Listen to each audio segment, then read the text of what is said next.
TV one के निहायत दिलचस्प ड्रामों और एंटरटेनमेंट से भरपूर शोज किसी भी वक्त देखने के लिए हमारी वेबसाइट विजिट करें या हमारे यूट्यूब चैनल को सब्सक्राइब करें और बेल आइकॉन पर क्लिक करें।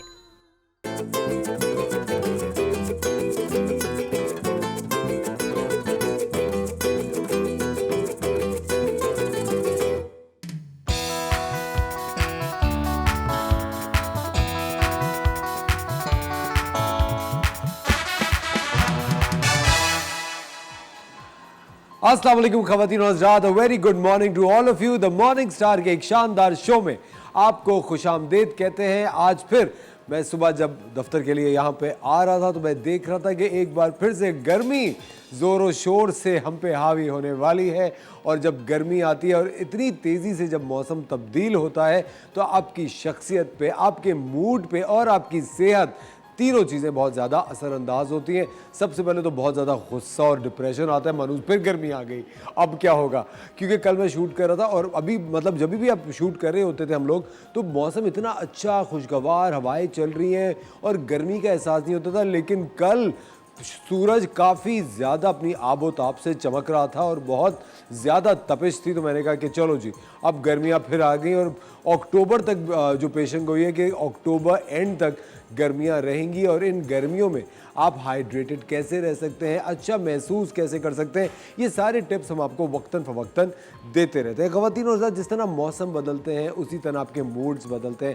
और जब आपका मूड बदलता है तो आप जाने और अनजाने में बहुत बातें लोगों से कह जाते हैं जो कि आपको नहीं कहनी चाहिए।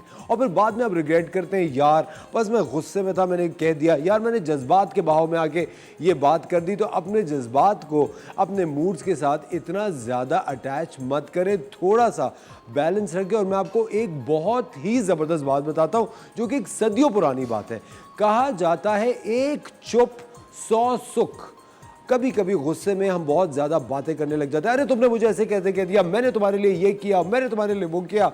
आगे से वाला बंदा कहता है कि जब तुमने मेरे लिए इतना किया तो मुझे गिनवा क्यों रहे हो, मैंने भी तुम्हारे लिए ये किया। और इस तरह एक अच्छा भला जो रिश्ता है वो एकदम से एक बड़ा क्वेश्चनेबल रिश्ता बन जाता है। फिर आप कहते हैं अच्छा तो तुम मुझे इस तरह कहोगे, इस तरह कहोगे। और आपकी रिश्तेदारियाँ, आपकी दोस्तियाँ, आपका जो वर्किंग रिलेशनशिप होता है वो सब हमेशा के लिए तबाह हो जाता है।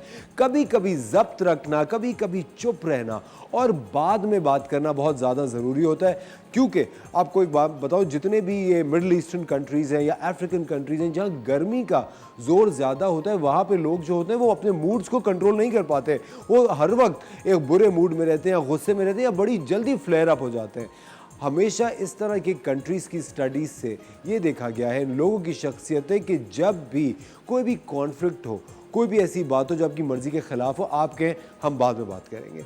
वो जब बाद का जो वक्त होता है ना, वो आपके इमोशंस को कंट्रोल कर जाता है। वो वक्त गुजर जाता है, वो अपनी अना, जो आपकी अना एकदम से आपको लगता है कि यार मेरी अना बीच में आ गई थी, वो जो अना है वो भी थोड़ी देर के लिए ठंडी हो जाती है।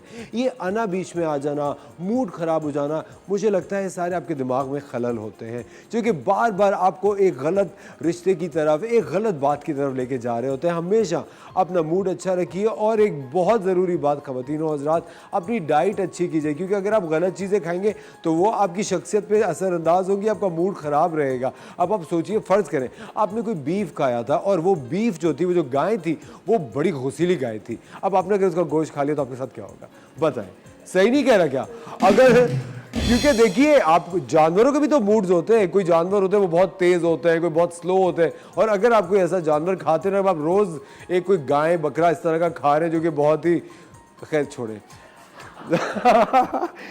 ख़वातीन और हज़रात, आज हमारे साथ एक बहुत ही ज़बरदस्त शख्सियत है। रमज़ान ट्रांसमिशन में आपने इनको देखा होगा। मैं इनका बहुत बड़ा मद्दाह हूँ। बड़ी मल्टी डायमेंशनल खातून है और बड़ा अच्छा खाना बनाती हैं, फूड स्टाइलिस्ट भी हैं, टीचर्स को भी ट्रेनिंग कराती हैं, न्यूट्रिशनिस्ट भी हैं। मतलब कौन सी चीज़ें जो ये नहीं करती, बस एक्टिंग अभी तक इन्होंने नहीं की, जो कि मैं बहुत जल्द से करवाऊँगा। हमारे साथ है समरीन जुनैद। अस्सलाम वालेकुम समरीन। I'm really humbled.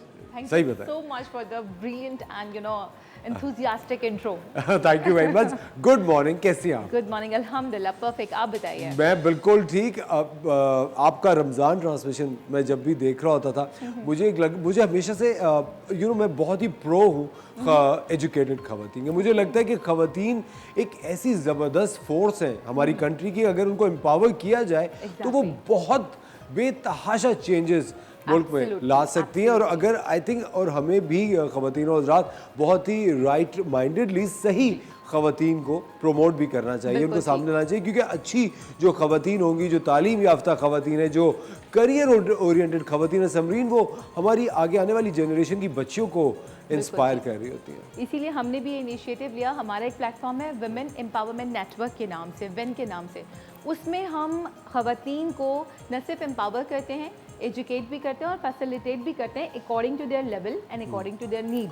तो हम ये काम भी कर रहे हैं। लेकिन मुझे एक बात बताएं, मुझे कभी कभी एक जो बात कही जाती है, Sabreen please correct me if I am wrong, ये एक बहुत ही एक जाती तज्जिया आप कह सकती हैं या एक सुनी सुनाई बात भी आप कह सकती हैं, आई थिंक दोनों इक्वली है।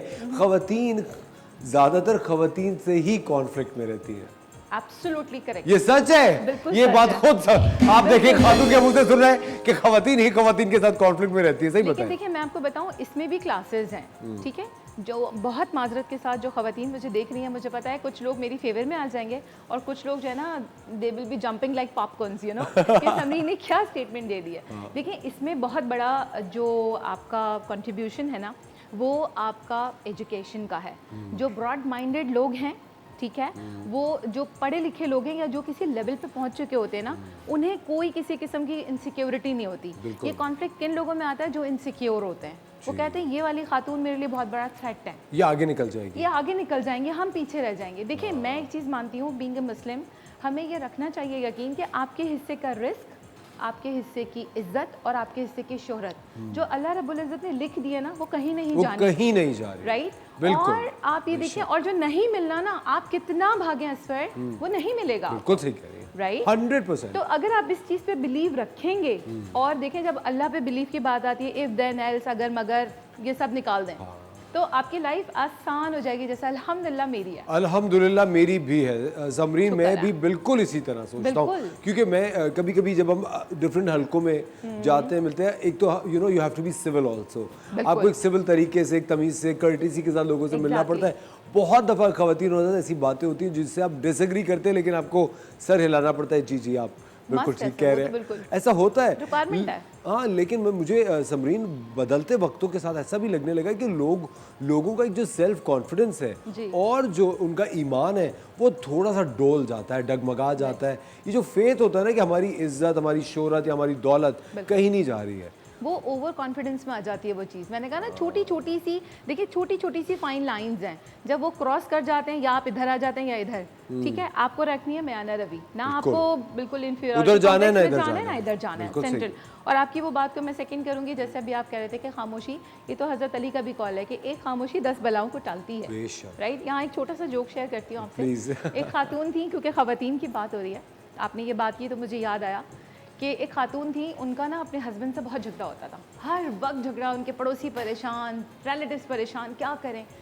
तो वो खातून जो है, आपको पता है, आई एम सॉरी बट कुछ होती हैं वो ज़रा कच्चे अकीदे की होती है ना, ये मौलवी मौलाना, आई एम नॉट सेइंग कि सारे गलत हैं, कुछ सही भी होते हैं, बट ये जो होते हैं ना कच्चे अकीदे के लोग, वो चले जाते हैं, कहीं भी चले जाते हैं। तो वो गई उन मौलाना के पास, उनसे कहा जी मेरा हस्बैंड ये करता है, ये करता है। उन्होंने उनको एक तावीज़ दिया और उन्होंने कहा जब भी आपके हस्बैंड से लड़ाई होने लगे तो आप ये तावीज़ अपने दांत के नीचे दबा लीजिएगा और दबा लीजिएगा, और उसके बाद आपने ना, जब तक वो चुप नहीं हो जाए ना, आपने ये तावीज़ मुँह से निकालना नहीं है। जब वो चुप हो जाए, आप चुपके से निकालें और उसको संभाल के रखें। नेक्स्ट टाइम जब दोबारा हो तो ये कीजिएगा, और 15 दिन बाद मेरे पास तशरीफ़ लेकर आइए। वो खातून कहती हैं ठीक है। उन्होंने एज़ पर इंस्ट्रक्शंस उसको फॉलो किया, सेम 15 दिन बाद उनके हस्बैंड बिल्कुल चेंज हो गए ना, बिल्कुल चेंज हो गए, और इनफैक्ट वो बहुत अच्छा से उनसे बिहेव करने लगे, खाना वाना भी, मतलब बहुत अच्छी कम्युनिकेशन अच्छी स्ट्रॉन्ग हो गई। वो खातून तो उन मौलाना साहब की मुरीद हो गई, वो गई मौलाना साहब ये वो मिठाई विठाई लेके ना, तो उनके साथ जो लोग होते हैं, उनके वर्कर्स या उनके हेल्पर्स होते हैं, सपोर्टर्स, वो थे, वो खातून खुशी खुशी मिठाई विठाई दे के चली गई। उनके सपोर्टर ने कहा मौलाना साहब मैं भी आपका फ़ैन हो गया हूँ, ये तो हर घर का मसला है, मुझे भी बताएं इस तावीज़ में आपने आखिर ऐसा लिखा क्या। तो उन्होंने कहा मैंने उस तावीज़ में कुछ नहीं लिखा था, जब वो दांत के नीचे दबाएंगे तो वो बोलेंगी कैसे। Very nice. तो वो खामोशी उन्होंने इख्तियार की, इस तरह नहीं तो इस तरह सही। तो ये सिर्फ आपका मेंटल, लेकिन मुझे ये पता चला कि जब उन खातून को पता चला कि उस तावीज़ में कुछ नहीं था, फिर 20 दिन बाद उनकी तलाक हो गई। उन्होंने कहा क्या मुझे बेवकूफ बनाया तुमने, हाँ, और आप सारे मर्द ऐसे ही होते हैं। गुड वन है क्योंकि मैं एक बात बताऊं समरीन, मुझे ऐसा लगता है कि अगर आप कभी भी जिस डायरेक्शन में आप सोच रहे हो ना, उसकी फिर कोई एक मियाद नहीं होती, फिर आप चलते चले जाते हैं। और ये जो एक ख़वातीनो हज़रात, हम लोग भी हॉरोस्कोप का एक सेक्शन करते हैं और एक हम लोग भी एक टैरो का सेक्शन करते हैं, और वो भी हम करते हैं एक पब्लिक डिमांड पे। अच्छा। हमारा बड़ा एक वॉच सेक्शन होता है, हमारे साथ उनसा होती हैं और हम लोग करते हैं। लेकिन एक जो मुस्तकबिल जानने का या एक जो फ्यूचर जानने का जो अथॉरिटी वो अल्लाह ताला के पास है, 101%। आई थिंक गैब के जितने भी मराहिल होते हैं या गैब की जितनी भी साइंस है वो सब अल्लाह ताला जानती है। हमें अगले सांस, अगली घड़ी, अगले सेकंड का नहीं पता होता, लेकिन हमें हमेशा दुआएं खैर करनी चाहिए, हमें हमेशा अच्छा सोचना चाहिए और अच्छी लोगों की सोबत में रहना चाहिए। स्पेशली कल एक चीज़ थी मेरे दिमाग में स्टक हो गई थी, और हम लोग बहुत जल्द उसके ऊपर एक बड़ा इलेबोरेटेड शो भी करेंगे समरीन। कल डॉक्टर खुरम हमारे साथ आए थे। अच्छा। और वो एक डर्माटोलॉजिस्ट है, उन्होंने एक बड़ी बात की। उन्होंने कहा कि छोटा बच्चे वालिदैन लेकर आते हैं, छोटे बच्चे मतलब 7 से 12 साल की उम्र के बीच में, जो बिल्कुल ही छोटे बच्चे होते हैं, और उनको लेकर आते हैं, कहते हैं कि इनको गोरे रंग का इंजेक्शन लगाए, क्योंकि स्कूल में उनको इस बात पे तनकीद का निशाना बनाया जाता है कि रंग दबा हुआ है। अब मैं ये सोच रहा था कि ना उन पेरेंट्स की गलती है ना उस बच्चे की गलती है। आई थिंक अल्लाह ताला की आप एक क्रिएशन है। सोचिए, अल्लाह ताला द बिगेस्ट अथॉरिटी, जो इतनी बड़ी एक हस्ती की आप एक तख्लीक है, उसमें गलती कैसे हो सकती है? जब अल्लाह ताला ने आपको तख्लीक किया है तो उसमें गलती कैसे हो सकती है? मेरे ख्याल से गलती आती है उन माँ बाप की जिनके बच्चे उस गलत तरबियत में है, जो कि मजाक उड़ाने की साइंस सीख चुके हैं। और जो भी वालिदैन हमारा शो देखते हैं वो अपने बच्चों का इस तरह मुवाज़ा ज़रूर कीजिए कि अगर आपके बच्चे मजाक उड़ाने में हैं तो वो खुद से नहीं कर रहे, वो कहीं ना कहीं से सीख रहे हैं, और कहीं उनकी इस सीख की वजह आप तो नहीं, तो आपको भी थोड़ा सा अपना मुवाजना करके इस तरह की आदतों से परहेज़ करना चाहिए। समरीन हमारे साथ है, द मॉर्निंग स्टार्ट करते हैं। ख़वातीन और हज़रात, कहीं मत जाएगा, मिलते हैं आपसे ब्रेक के बाद।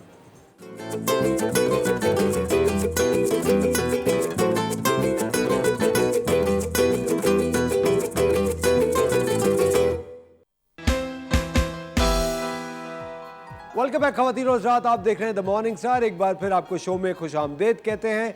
हमारी हमेशा से यही जस्तजू रहती है कि आपकी ज़िंदगी किसी ना किसी तरह हम आसान और बेहतर बना सकें। आपके बहुत सारे सवालात आए हैं और बहुत सारी ऐसी बातें आई हैं जो कि आजकल के मौसम से रिलेटेड है, कि तबीयत यूँ ख़राब हो रही है और ये हो रहा है, और छोटे बच्चों में पेट का दर्द बड़ा कॉमन हुआ हुआ है। इसकी क्या वजह है? हमारे साथ आप सबकी फेवरेट डॉक्टर बिल्किस। अस्सलाम वालेकुम डॉक्टर साहबा। बहुत बड़ा शिकवा, इतने दिन गायब थी आप। हमारे जो व्यूअर्स हैं वो कह रहे हैं डॉक्टर बिल्किस और जगह तो नजर आ रही हैं, यहाँ क्यों नहीं आ रही? क्या लड़ाई हो गई? कहीं नहीं थी, यही थी नहीं।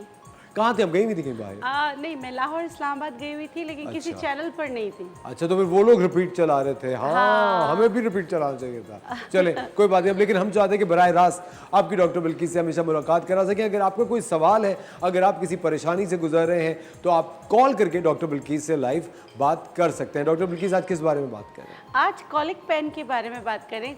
बच्चे तो कॉलिक ही होते हैं, लेकिन ये जो बारिशें हमारे मुल्क में हुई हैं, इसके बाद जो है ना टाइफाइड, कॉलरा, सारे पेट के अमराज जो हैं वो ज़्यादा हो गए। डॉक्टर साहब, क्या लग रहे हैं किसी से या किसी डाइट की वजह से? गंदा पानी सबसे पहले तो यही है ना कि गंदा पानी, हेपेटाइटिस ए हो जाएगा, जॉन्डिस हो जाएगा। गंदे पानी की वजह से बहुत ज़्यादा पेट के अमराज जो हैं, लूज़ मोशन। अब देखें उसके असरात पे शहरों में भी आने लगे। आप देखिए हर एक को बुखार हो रहा है पेट दर्द के साथ। डॉक्टर साहब, इतने बच्चे जो बच्चों को ज़्यादा बुखार टूट ही नहीं रहा। जी बिल्कुल ऐसा हो रहा है। इसके लिए मैंने आप ही के प्रोग्राम में बताया था, छोटी सी प्याज लेनी है और उसको लच्छेदार काट के उस पर चीनी डालनी है और उसको थोड़ी देर के लिए रख देना है। जब प्याज चीनी के पानी से मिल के प्याज का पानी निकलेगा, उसको निचोड़ के आप थोड़ा थोड़ा करके दें। ये मेरा आजमाया हुआ नुस्खा है, जो है इंशाल्लाह अल्लाह के हुक्म से 10 मिनट के अंदर बुखार उतर जाता है। अच्छा जी बिल्कुल, लेकिन डॉक्टर को ज़रूर विज़िट करें। बुखार का मतलब कोई इन्फेक्शन है, ये आपको, आप ये समझे कि घंटी बज रही है कि कोई ना कोई ख़तरा है। तो इसके लिए फिर आप सिर्फ घर के टोटके ना करें, डॉक्टर को विज़िट करें ताकि पता चले कि क्या किस वजह से बुखार है। देखिए मलेरिया का भी होता है, डेंगू का भी होता है। बुखार का मतलब है कि कोई ना कोई इन्फेक्शन, टाइफाइड इतना फैला हुआ है, उसकी वजह से भी बार बार बुखार आता है। और आजकल के बुखार तो ऐसे हो गए हैं कि 105 104 तक चले जाते हैं। आगे दिमागी आपके दिमाग को डैमेज कर दिया तो ये जो है ना बहुत बड़ा सेहत के हवाले से पूरी नुकसान जिंदगी उठा की सकते हैं। पूरी मोहताजी जिंदगी हो के लिए जाती जी है। बिल्कुल मोहताजी हो जाती है। अच्छा डॉक्टर साहबा, हमसे समरा ने सवाल पूछा है कि उनकी बेटी है 11 साल की, कह रही है कि कहीं आना जाना इतना होता नहीं सिवाय स्कूल के। बेटी स्कूल से घर आती है, लेकिन घर आके उसको रोज़ आना, वापसी जब आती, सुबह जाती तो बिल्कुल ठीक होती, जब वापस आती है तो उसको फीवर चढ़ जाता है। ये तकरीबन हफ्ता डेढ़ से ये सिलसिला चल रहा है। सुबह कोई फीवर नहीं होता, फ्रेश होती है और चली जाती है स्कूल। अच्छा, शाम में इसको थकन का बुखार कहते हैं हमारी नेचुरोपैथी में, कि ज़रा सा एक्सर्शन हो जाए, ज़रा सा दिमागी काम कर ले तो बुखार हो जाता है। आप इस बच्ची को सुबह जो है ना, रात को 7 बादाम भिगो दें और सुबह तुलसी के पत्तों के साथ, बहुत ज़बरदस्त नुस्खा है कि आप तुलसी के पत्ते और ये भीगे हुए बादामों का छिलका उतार कर, क्योंकि वो नरम भी हो जाएंगे और खा भी ले जाएंगे, ये ज़रूर दीजिए। और सूजी की राब बना के दीजिए। जैसे सूजी की राब बनाने का मैं बता देती हूँ कि आपने पहले सूजी को 1 से 2 चम्मच लीजिए और देसी घी गर्म कीजिए, उसमें 1 लौंग 1 दालचीनी डालिए, जैसे उसका एसेंशियल ऑयल इसमें मिक्स हो जाए। फिर आप इन दोनों को निकाल दीजिए। फिर जैसे हम सूजी को भूनते हैं, चाहे तो चीनी डालें, कुछ लोग इसमें नमक डालते हैं, और फिर दूध डालकर इसको पकाते हैं। इसको सूजी की राब कहते हैं। ये ताकत पहुंचाता है और जो थक्कन का बुखार होता है उसको उतारने में आपकी मदद करता है। तो ये आपकी बेटी का नाश्ता होना चाहिए, तो इंशाल्लाह उससे जो है ना बुखार नहीं होगा। अच्छा, अलीना ने हमसे पूछा है, कराची से बिज़नेस करती हैं, मतलब काम बिज़नेस करती हैं अपना, और कोई भी स्मोक नहीं करती या कोई भी इस तरह की इन्वायरमेंटल उनको प्रॉब्लम नहीं है, लेकिन एक खांसी है जो दायमी है, जो जाती नहीं। कह रही है 14 साल से इनको खांसी रहती है। अच्छा, इसका मतलब है कि आपको इन्वायरमेंटल एलर्जी तो है ना, आप स्मोकिंग नहीं करती, आप अपनी सेहत का ख्याल रखती हैं, मगर हवा का क्या, आप सांस तो हवा में ही लेती है ना, तो आपकी इम्यूनिटी जो है ना, इसकी वजह से ये। अच्छा, अब आपने करना क्या है, आपने मुर्गी के पोटे, जिसे संगदाना कहते हैं, और संगदाना की हमारी नेचुरोपैथी में दवाइयाँ बनती है। आपने करना है कि मुर्गी के पोटों की तो आप यखनी बना के पिए, लेकिन उसके ऊपर की जो झिल्ली होती है, सफ़ेद झिल्ली, आप उसको निकाल कर सुखा लें। वो सूख जाता है, 3 से 4 दिन में सूख जाता है। मेहनत में अजमत है, क्योंकि आपको 14 साल से खांसी है और खांसी किसी सूरत नहीं जा रही, तो आपको ये करना है। आपने उसको सुखा लेना है, सुखाकर पाउडर बनाना है। पाउडर बनाने के बाद, जैसे अगर 1 चम्मच वो बनाए तो 2 चम्मच शहद में मिला लें, और शहादत की उंगली से दिन में 2 से 3 बार आप इसको चाटना शुरू कर दें। इंशाल्लाह, जैसे होता है ना, थोड़ा सा लेके 1 ग्राम के करीब आप दिन में 2 से 3 बार लीजिए। और अभी इंस्टेंट आपने क्या करना है, 1 चम्मच शहद लेना है, इसमें हमारा जो पिंक सॉल्ट है केहड़ा का, वो आपने पिंच लेना है, और शहद को गर्म करते हुए उसमें जो है ना नमक डाल दें, उसको मिक्स करें, फिर इसके ऊपर पानी डालें, और ये आपने शहद नमक वाला पानी पीना है। इससे अल्लाह के हुक्म से आपको फ़र्क पड़ेगा। और ये जो जगह है आपकी, ये वाली जगह, यहाँ पे बेज़ल यानी एसेंशियल ऑयल, बेज़ल तुलसी का एसेंशियल ऑयल लगाकर आपने मसाज करनी, और पीठ पे भी मसाज करनी। तो जैसे आपके रिब्स जो है उस पर भी मसाज करनी है। एसेंशियल ऑयल प्योर होता है, उसको किसी भी कैरियर ऑयल में आप मिक्स कर लीजिएगा। बता देती हूँ, 1 चम्मच अगर आपने ऑयल लिया है, कोई भी जो आपको सूट करता है, उसमें आप 10 कतरे एसेंशियल ऑयल डालिएगा, अच्छी तरह मसाज कीजिएगा, अल्लाह के हुक्म से फ़र्क पड़ेगा। ख़वातीन और हज़रात, डॉक्टर बिल्किस हमारे साथ मौजूद हैं। हम लेते हैं एक छोटा सा ब्रेक। अगर आपका कोई भी सवाल हो तो आप कॉल करके डॉक्टर बिल्किस से बराह रास्त बात कर सकते हैं। मिलते हैं आपसे ब्रेक के बाद।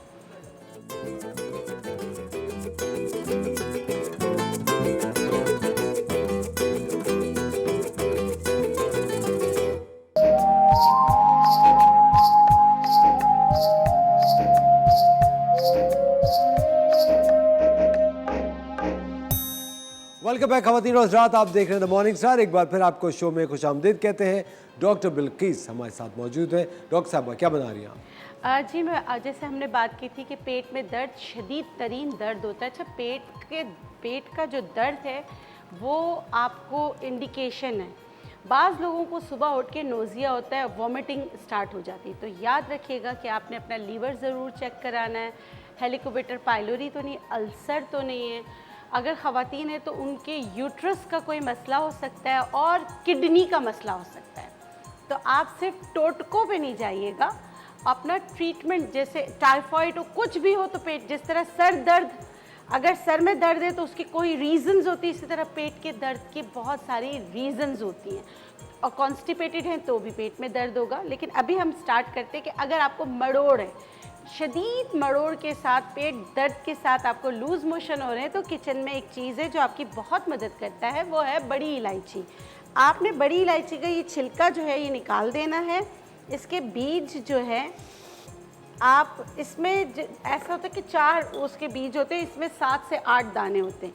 इन 7 से 8 दानों को लेकर थोड़ी सी चीनी ले लें। इसको अगर बच्चों को देना है तो आप इसको पीस लीजिए, बड़े ऐसे फांक के चबाकर पानी ऊपर से पी लीजिए, तो इससे बहुत ज़्यादा फ़र्क पड़ेगा। बच्चों को देना है तो उसको पीस लीजिएगा, इसको पकाते नहीं हैं। ये तो हो गए जिनको बहुत ज़्यादा मड़ोड़ के साथ लूज़ मोशन है और पेट में शदीद तरीन दर्द है। अच्छा, यहाँ रखा है सौंफ। सौंफ हमारी नेचुरोपैथी में आदि टिप है, मतलब हर चीज़ के लिए अच्छी है, चाहे बाल हो, चाहे आँखें हो, चाहे स्किन हो, चाहे ही आपका पेट हो। पेट की वजह से आपने करना क्या है, सौंफ को आपने तवे पे आधा सौंफ भून लेना है, आधा कच्चा रखना है। आपकी दवा तैयार हो गई।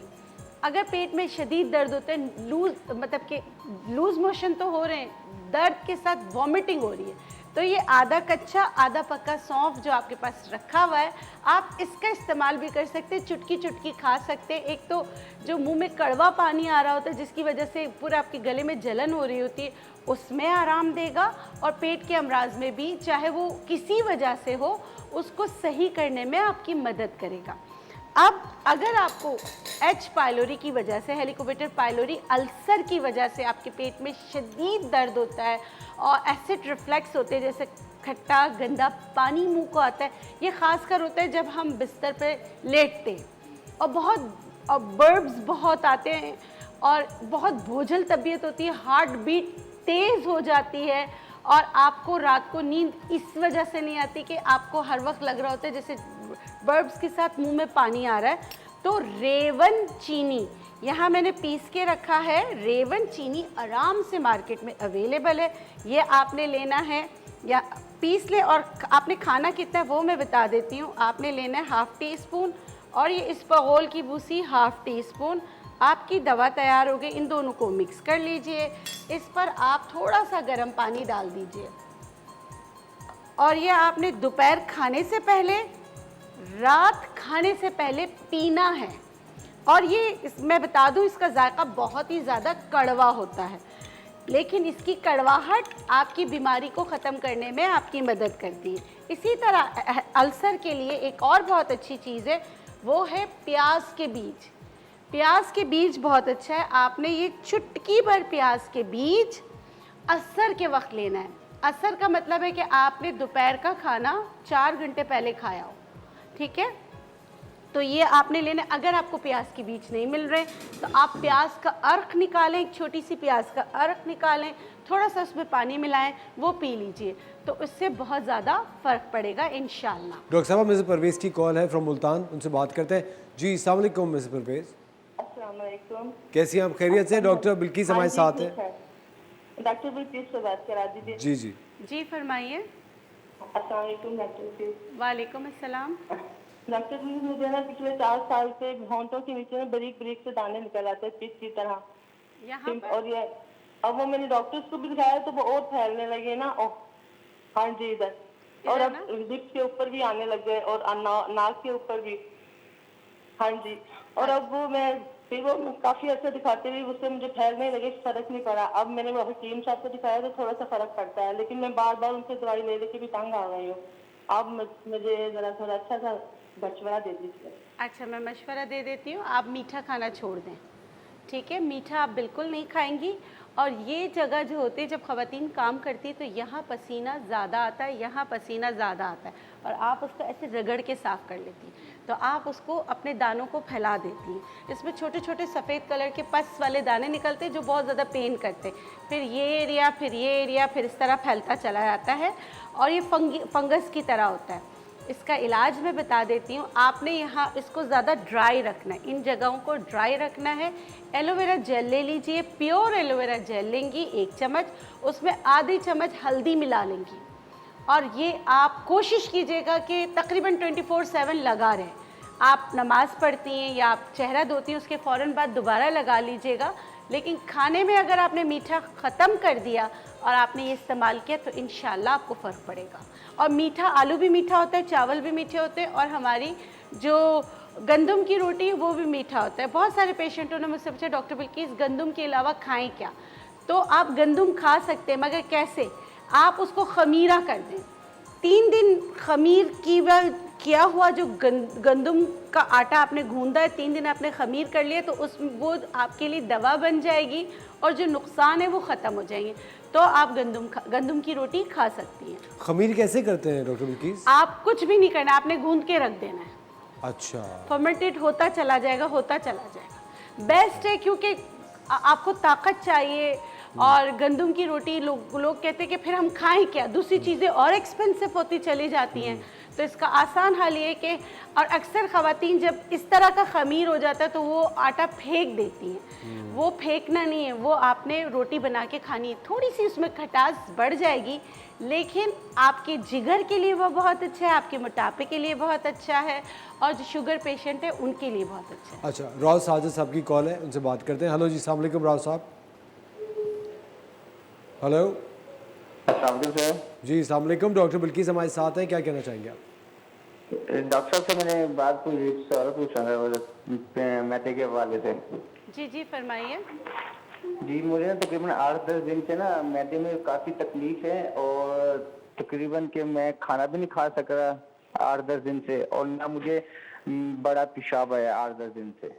और मुझे मैदे में ना बहुत तकलीफ है, बहुत आवाज़ारी सी है, ऐसे ना खिच सी पड़ती है, जैसे वट से उठते हैं पेट के अंदर मैदे में। अच्छा, देखिए, आपको कॉन्स्टिपेशन है ना, तो आपने कहा है कि 7-8 दिन हो गए कॉन्स्टिपेटेड है। तो जब कॉन्स्टिपेशन होगा तो जाहिर सी बात है खिच भी पड़ेगी, पेट में दर्द भी होगा। आपने क्या करना है, देसी मक्खन अगर आपको मिल जाता है तो 1 चम्मच लीजिए, 1 कप दूध लीजिए गरम, उसमें मक्खन डालकर सुबह खाली पेट पी लीजिए। तो इंशाल्लाह जब तक आपका कब्ज़ नहीं टूटेगा तब तक आपके पेट का दर्द आराम नहीं होगा। दूसरा, आप गर्म पानी में बैठे तो उससे भी फ़र्क पड़ेगा। जैसे आपने पेट की एक्सरसाइज करनी, जब हम पानी में बैठते हैं तो ये हाइड्रोथेरेपी है।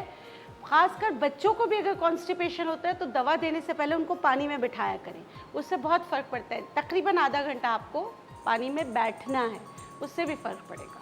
अच्छा, और फिर इंजीर, अमरूद, पपीता, ये सब खाना है। बाज़ वक़्त कॉन्स्टिपेशन इतना हो जाता है कि वॉमिट स्टार्ट हो जाती है, लेकिन आपका कॉन्स्टिपेशन नहीं टूटता। ऐसी सूरत में आप ये फाइबर वाली चीज़ें, हाई फाइबर वाली चीज़ें लें। कान में सरसों का तेल डालें, लेकिन भर भर के नहीं डालिएगा, सिर्फ 1 ड्रॉप डालना है, कतरा कतरा, 1 कतरा इधर, 1 कतरा इस कान में। और नाफ में भी आपने जो है ना, नाफ में कैस्टर ऑयल, कान में जो है ना सरसों का तेल। अच्छा, हमारे साथ एक और कॉलर है, रुखसाना साहिबा से बात करते हैं। हेलो जी, अस्सलाम वालेकुम रुखसाना। अस्सलाम वालेकुम, कैसी हैं आप? डॉक्टर बिल्किस हमारे साथ हैं, कुछ कहेंगी आप? जी डॉक्टर साहब, अस्सलाम वालेकुम। वालेकुम अस्सलाम। डॉक्टर साहब, मेरे ना सर के बाल औखत गिरते हैं। डॉक्टर साहब, मेरे ना सर के बाल जी जी, जड़ से जा रहे हैं। अच्छा अच्छा, मुझे ये बताएं आपकी उम्र क्या है? अच्छा, मुझे बताया आपकी उम्र क्या है? तो उम्र मेरी है 30 साल है। कितनी साल? क्या 30 साल। 30 साल है, ठीक है ठीक है, मैं बता रही हूँ। अच्छा, विटामिन डी की कमी, विटामिन D3 की कमी की वजह से, आयरन की कमी की वजह से, या थायराइड आपको है, या खून की कमी है, या गंदे पानी से सर धो रही हैं, या जो है आपका खारा पानी है, तो उसकी वजह से, ये मेन वजूहात है जिसकी वजह से बाल गुच्छों की तरह गिरना शुरू हो जाते हैं। इंटरनल इन्वेस्टिगेशन कराएं, इनमें से कोई कमी है तो उसको पूरा करने की कोशिश करें। एक्सटर्नली अदरक का जूस लेकर, सिर्फ जूस जो है वो तिल के तेल में मिला के सर की जड़ों में अच्छी तरह मालिश कीजिए तो अल्लाह के हुक्म से फ़र्क पड़ेगा। लेकिन इंटरनल इन्वेस्टिगेशन, कॉज किस वजह से गिर रहे हैं वो जानना बहुत ज़रूरी है। कोई भी ऐसी बीमारी जो जैसे आपको कोलेस्ट्रॉल हाई होता है तो भी बाल गिरते हैं, तो आप अपना जैसे लीवर, अपनी इंटरनल देखिए, बाल गिरना, स्किन पे दाने होना, पिगमेंटेशन होना, नाखूनों का कलर चेंज होना, आई का कलर चेंज होना, ये सब जो है अलामात होती है। नाखूनों पे सफ़ेद धब्बे आ जाना, तो इसके लिए इंटरनल इन्वेस्टिगेशन ज़रूरी है। ठीक है। ओके डॉक्टर साहब, एक अजीब सा सवाल है, आई डोंट नो आपके लिए ये है या नहीं, लेकिन आप बता सकती हैं। ये हमसे तबस्सुम ने पूछा है कि पानी की टैंकी में बारिश का पानी जमा हो जाता है और नॉर्मल लाइन के आने वाले पानी में मिक्स हो जाता है, तो क्या टैंकी पूरी खाली कर देनी चाहिए और दोबारा से भरना चाहिए, वो पानी इस्तेमाल कर सकते हैं? बिल्कुल इस्तेमाल कर सकते हैं। जो बाराने रहमत जो है वो तो बहुत अच्छा होता है अगर जमा हो जाता है, बस गटर का पानी जमा नहीं होना चाहिए। बहुत बहुत शुक्रिया doctor Bilquis, thank you very much. खवातीन और हज़रात, वक्त हो जाता है एक छोटे से ब्रेक का, मिलते हैं आपसे ब्रेक के बाद।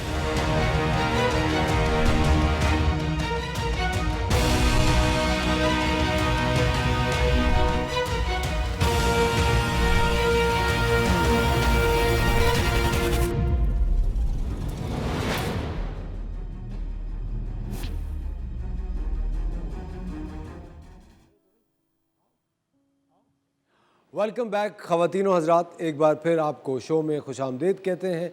वक्त हो जाता है ललकार ट्रांसमिशन का।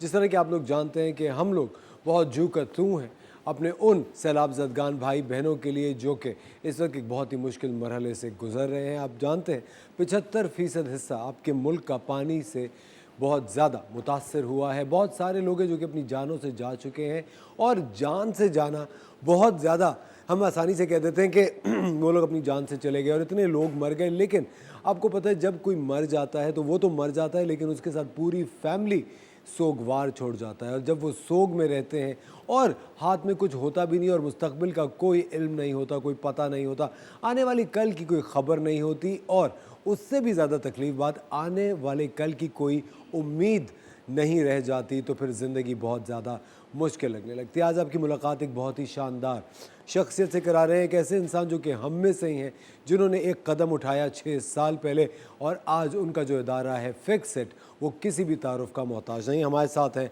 आलमगीर खान साहब। अस्सलाम वालेकुम आलमगीर, बहुत बहुत शुक्रिया आपने वक्त निकाला हमारे लिए। आलमगीर, थोड़ा सा मैं चाहता हूँ हमारी ऑडियंस के लिए जिनको नहीं पता, फिक्स इट 6 साल पहले आपने शुरू किया, फिक्स इट इदारा जो है वो करता क्या है बेसिकली? सो भाई, फिक्सिट जो है वो एक आम आदमी के समाजी, बल्दियाती और सियासी इश्यूज़ को हाईलाइट करता, अपने वसाइल से इन इश्यूज़ को फिक्स करता। और हमें 6 साल हुए इसका आगाज़ किए। 2 लोगों ने शुरू की थी, मेरे साथ एक और थे सैयद मोहम्मद ताहा, और आहिस्ता आहिस्ता हमारे वसाइल बढ़ते चले गए और हमारे रज़ाकार बढ़ते चले गए। और मैं कहूँगा कि हमारे जो भी समाजी काम होते उसमें 80% वॉल्टियर रज़ाकार शामिल रहते हैं।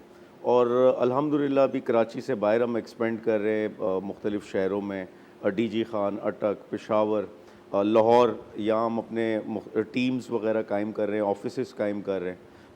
तो इसके ज़रिए हम जो बल्दियाती इश्यूज़ होते हैं, यानी सड़क में गड्ढे होते हैं उसकी रिपेयरिंग करना, मेन होल कवर फिक्स करना, और साथ हमारे ऑर्फन हाउस है, यतीम बच्चों के लिए घर बना है, एक स्कूल है हमारा स्ट्रीट चिल्ड्रन के लिए, पानी की बोरिंग करते जगह जगह, तो इस किस्म के काम, सफाई करते, तो मुख्तलिफ प्रोजेक्ट्स और कैंपेन्स हमारी सारा साल चल रही होती। अभी इस वक्त हम फ्लड रिलीफ में काम कर रहे हैं। अच्छा, जब फ्लड रिलीफ पे काम आप कर रहे हैं तो ये जितने भी और आपके प्रोजेक्ट्स होते हैं जिनके ऊपर आप काम कर रहे होते हैं, जो आपके पैनल पे लोग होते हैं, अब सबको अब फ्लड रिलीफ की तरफ डायरेक्ट कर देते हैं कि अब उस तरफ काम करना है? यकीनन अभी तो जो हालात हैं, हमारे दीगर जो ऑन गोइंग प्रोजेक्ट्स हैं वो तो चल ही रहे होते हैं, लेकिन ये ज़रूर होता है कि जो रज़ाकार हैं वो सब इस तरफ अभी फोकस्ड हैं। और हमें 3 एंड्स पे काम कर रहे हैं। एक तो सामान जो भी राशन या टेंट वगैरह में डोनेट होता उसकी पैकिंग करना, और फिर उसको उसकी लोडिंग करना गाड़ी वगैरह में, और तीसरा तकसीम करना, डिस्ट्रीब्यूशन। तो 3 एंड्स पे हमारे रज़ाकार इन्वॉल्व रहते हैं और ये हमारी स्ट्रेंथ भी है। मैं समझता हूँ हमारा अगर डिस्टिंक्टिव एज है हमारे पास कोई, वो ये है कि रज़ाकारों की बहुत बड़ी फोर्स है हमारे पास, और ना सिर्फ कराची में, दीगर शहरों में। और अगेन वो इस कॉज के लिए आते हैं, वो कोई ऐसा नहीं कि कोई और उसमें एजेंडा होता, मकसद होता, वो कॉज के दर्द में निकलते हैं, इंसानियत के लिए, जो कि बड़ी अच्छी बात है। क्योंकि एक मुझे लगता है आलमगीर कि फिक्सिट का एक बहुत बड़ा उससे वाबस्ता होने का जो हमारी आवाम है या जो रज़ाकार हैं या जो वॉलंटियर्स हैं, एक बहुत बड़ा रीज़न आप भी हैं, क्योंकि आप भी एक बड़ी रिलेटेबल सी आपकी शख्सियत रही है। आप भी लगता है कि बिल्कुल हम में से उठ के एक इंसान ने ये कदम उठाया और आओ चलो इसका साथ देते हैं। आपको मुश्किलात कौन सी फेस करनी पड़ती हैं? और एक और सवाल जो मेरा है कि ये कौम हमारी थोड़ी सी, आपको लगता नहीं कि डिसबैलेंस होती चली जा रही है, जो ज़ख़ीरा अंदोज़ी कर लेते हैं, सामान की कीमतें बढ़ा देते हैं। और कल तो एक बहुत ही ज़बरदस्त ख़बर मेरी नज़रों से गुजरी कि जितनी भी एहतियात का एक ट्रक था वो लूट लिया गया, आप ही के मुल्क में, हमारे ही मुल्क में, हम ही लोगों ने लूट लिया। देखें, एक चीज़ तो मुश्किलात तो चूँकि मैं जगह जगह इंतज़ामिया, हुकूमत, इनकी अपोजिशन करता, जहाँ इनके मसाइल होते, कोताही होती, उसको हाईलाइट करता, तो वो भी बदले में रुकावटें खड़ी करते, तंग करते। ठीक है, करें वो, लेकिन हमारा काम आप समझे उससे हमारे काम में और बरकत आती है, हमें कोई फ़र्क नहीं पड़ता। दूसरा ये कि यकीनन ये ज़ख़ीरअंदोज़ी करना, मुनाफाखोरी करना, वो हमने कोविड में भी देखा कि जहाँ वो मेडिकल इक्विपमेंट की ज़रूरत पड़ी, डिमांड ज़्यादा हुई, लोगों ने उधर अपने नाजायज़ मुनाफे शुरू कर दिए। आज भी यही हाल है कि जो टेंट 4,000 5,000 का था, आज वो 16,000 का नहीं मिल रहा। डिमांड बहुत ज़्यादा हो गई है और उसमें लोग फ़ायदा उठा रहे हैं इसका। लेकिन ये इंतज़ामिया की ज़िम्मेदारी है। डीसी का काम होता, जो भी मुताल्लिका डिस्ट्रिक्ट का डिप्टी कमिश्नर होता, प्राइस लिस्ट उसने फॉलो करवानी होती, पाबंद करना होता, वो चाहे खाने पीने की अशिया हो या इस किस्म की चीज़ें जो भी लोगों को दरकार होती, वो करते नहीं अपना काम। और ये लोग अभी आने वाले टाइम में फूड सिक्योरिटी का बड़ा इशू होना है। आपके आटा, ये गंदम, चावल वगैरह, क्योंकि आपके सारा एग्रीकल्चर ख़त्म हो गया इस वक्त, पानी खड़ा है, ज़मीनें अगले 3-4 माह तक काश्त के काबिल नहीं है। तो आगे आने वाले टाइम में शॉर्टेजेस आनी है। एक सूबा दूसरे सूबे में स्मगल करेगा, एक सूबे में शॉर्टेज होगी वो स्मगल करेगा, या उधर मसनूई शॉर्टेज होगी, महंगाई बढ़ेगी। आप बाहर से इंपोर्ट करेंगे, जो कि अभी सिलसिला शुरू हो गया है, उसमें महंगाई आनी है। तो ये सब चीज़ें अगेन हुकूमतों के लिए, एक तरफ तो लोगों को रिलीफ देना इस मुश्किल टाइम में, दूसरा इन चीज़ों को प्रॉपर चेक एंड बैलेंस रखना इन चीज़ों का, और तीसरा सबसे अहम ये कि ठीक है ये हो गया, सैलाब आ गया, 2010 में भी आया था, अगले साल का क्या है आपके पास? अगले साल का बताए ना कि क्लाइमेट चेंज इस रीजन में आ चुका है, ये हर साल ये बारिशें होंगी, हर साल इस किस्म की मुश्किलात होंगी। क्या आप डैम्स बना रहे हैं? क्या रिजर्वायर्स बना रहे हैं? क्या आप अपना जो ये रिवर के कैनाल सिस्टम है, प्लस सिंध जो डूबा है, मैं गया हूँ इंटीरियर सिंध, यहाँ 10 से 15 दिन मुसलसल बारिशें हुई हैं, निकासी का सिस्टम नहीं है आपके एग्रीकल्चर लैंड्स पे, वहाँ पे जो सेम के नाले होते हैं उसकी मेंटेनेंस नहीं, रिपेयरिंग नहीं, सफाई नहीं, और उस पर जो पंपिंग स्टेशन कायम है वो गल सड़ गए जो पानी की मुंतकली करते। तो ये 80% ये क्राइसिस को रोका जा सकता था अगर निकासी का, जैसे कराची डूब जाता बारिशों में, इंटीरियर सिंध भी ऐसे ही डूबा।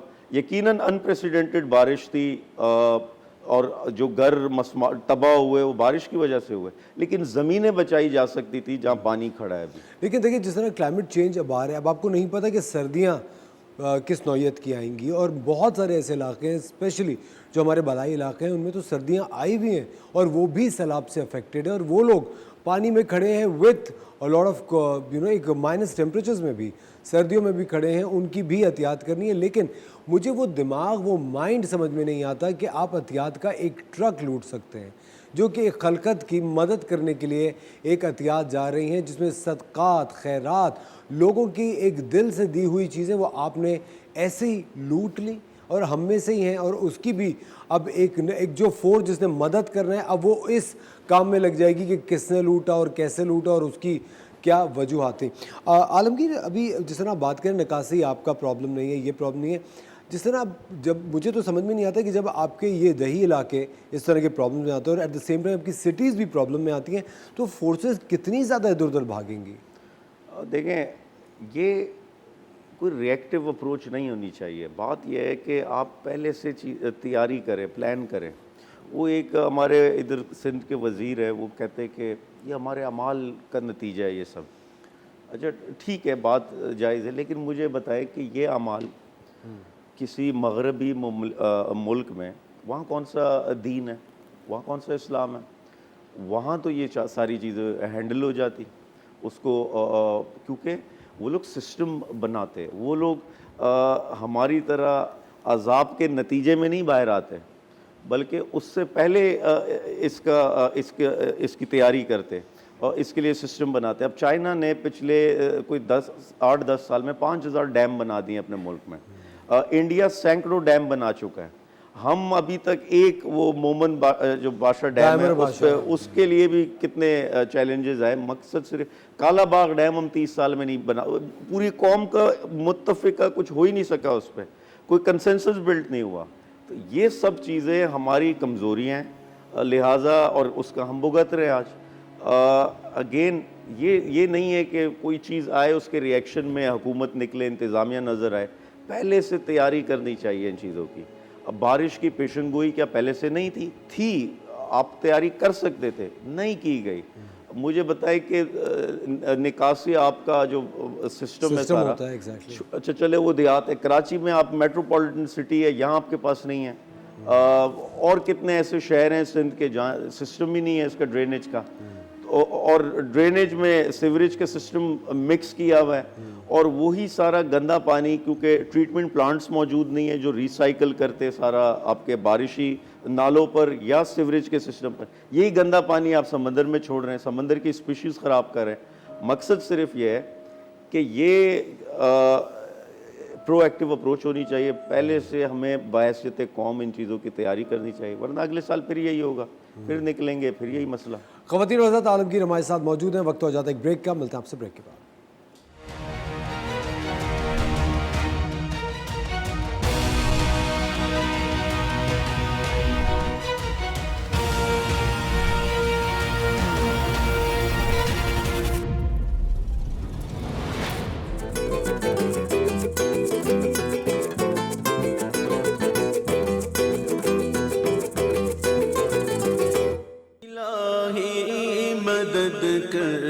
मदद की घड़ी है, ये वक्त मदद है।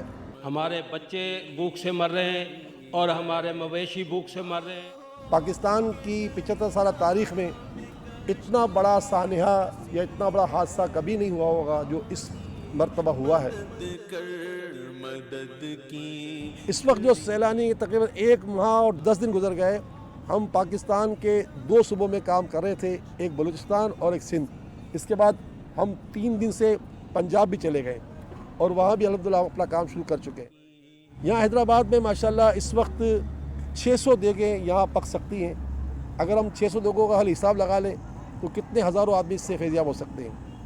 यानी इस हैदराबाद के अंदर, सांगड़ के अंदर और सखर के अंदर मिलाकर 3-4 जगह किचन जो कायम किए गए, इससे 1 लाख आदमियों की खुराक का इत्माम बड़ी आसानी के साथ हो सकता है और ये अल्हम्दुलिल्लाह इस पर काम जारी है। और बहुत सारे डोनर्स हमारा इतना हाथ बटा रहे हैं कि हमारा दिल बाग है कि हमें अल्लाह ताला ने किसी तरह की परेशानी से 2-4 नहीं होने दिया। यहाँ तक कि पाक फ़ौज माशाल्लाह सिर्फ हैदराबाद सेक्टर को आज 1 करोड़ रुपये देगी माशाल्लाह। इनका अल्हम्दुलिल्लाह राशन तैयार हो चुका है। इनके 1 करोड़ रुपये से पाई के हिसाब के साथ वो राशन जो है मुख्तलिफ़ शहरों में जहाँ वो चाहेंगे पहुँचेगा।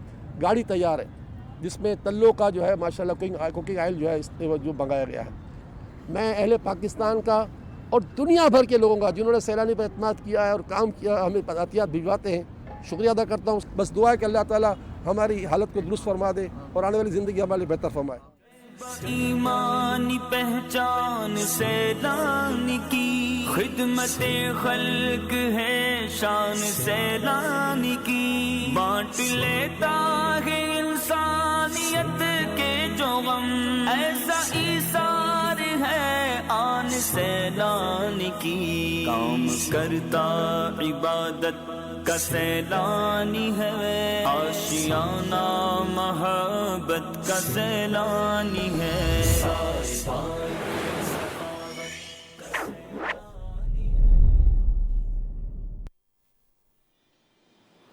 वेलकम बैक खवातीन और हज़रात, आप देख रहे हैं द मॉर्निंग स्टार। हम लोग इस वक्त प्ले कर रहे हैं अपनी ललकार ट्रांसमिशन।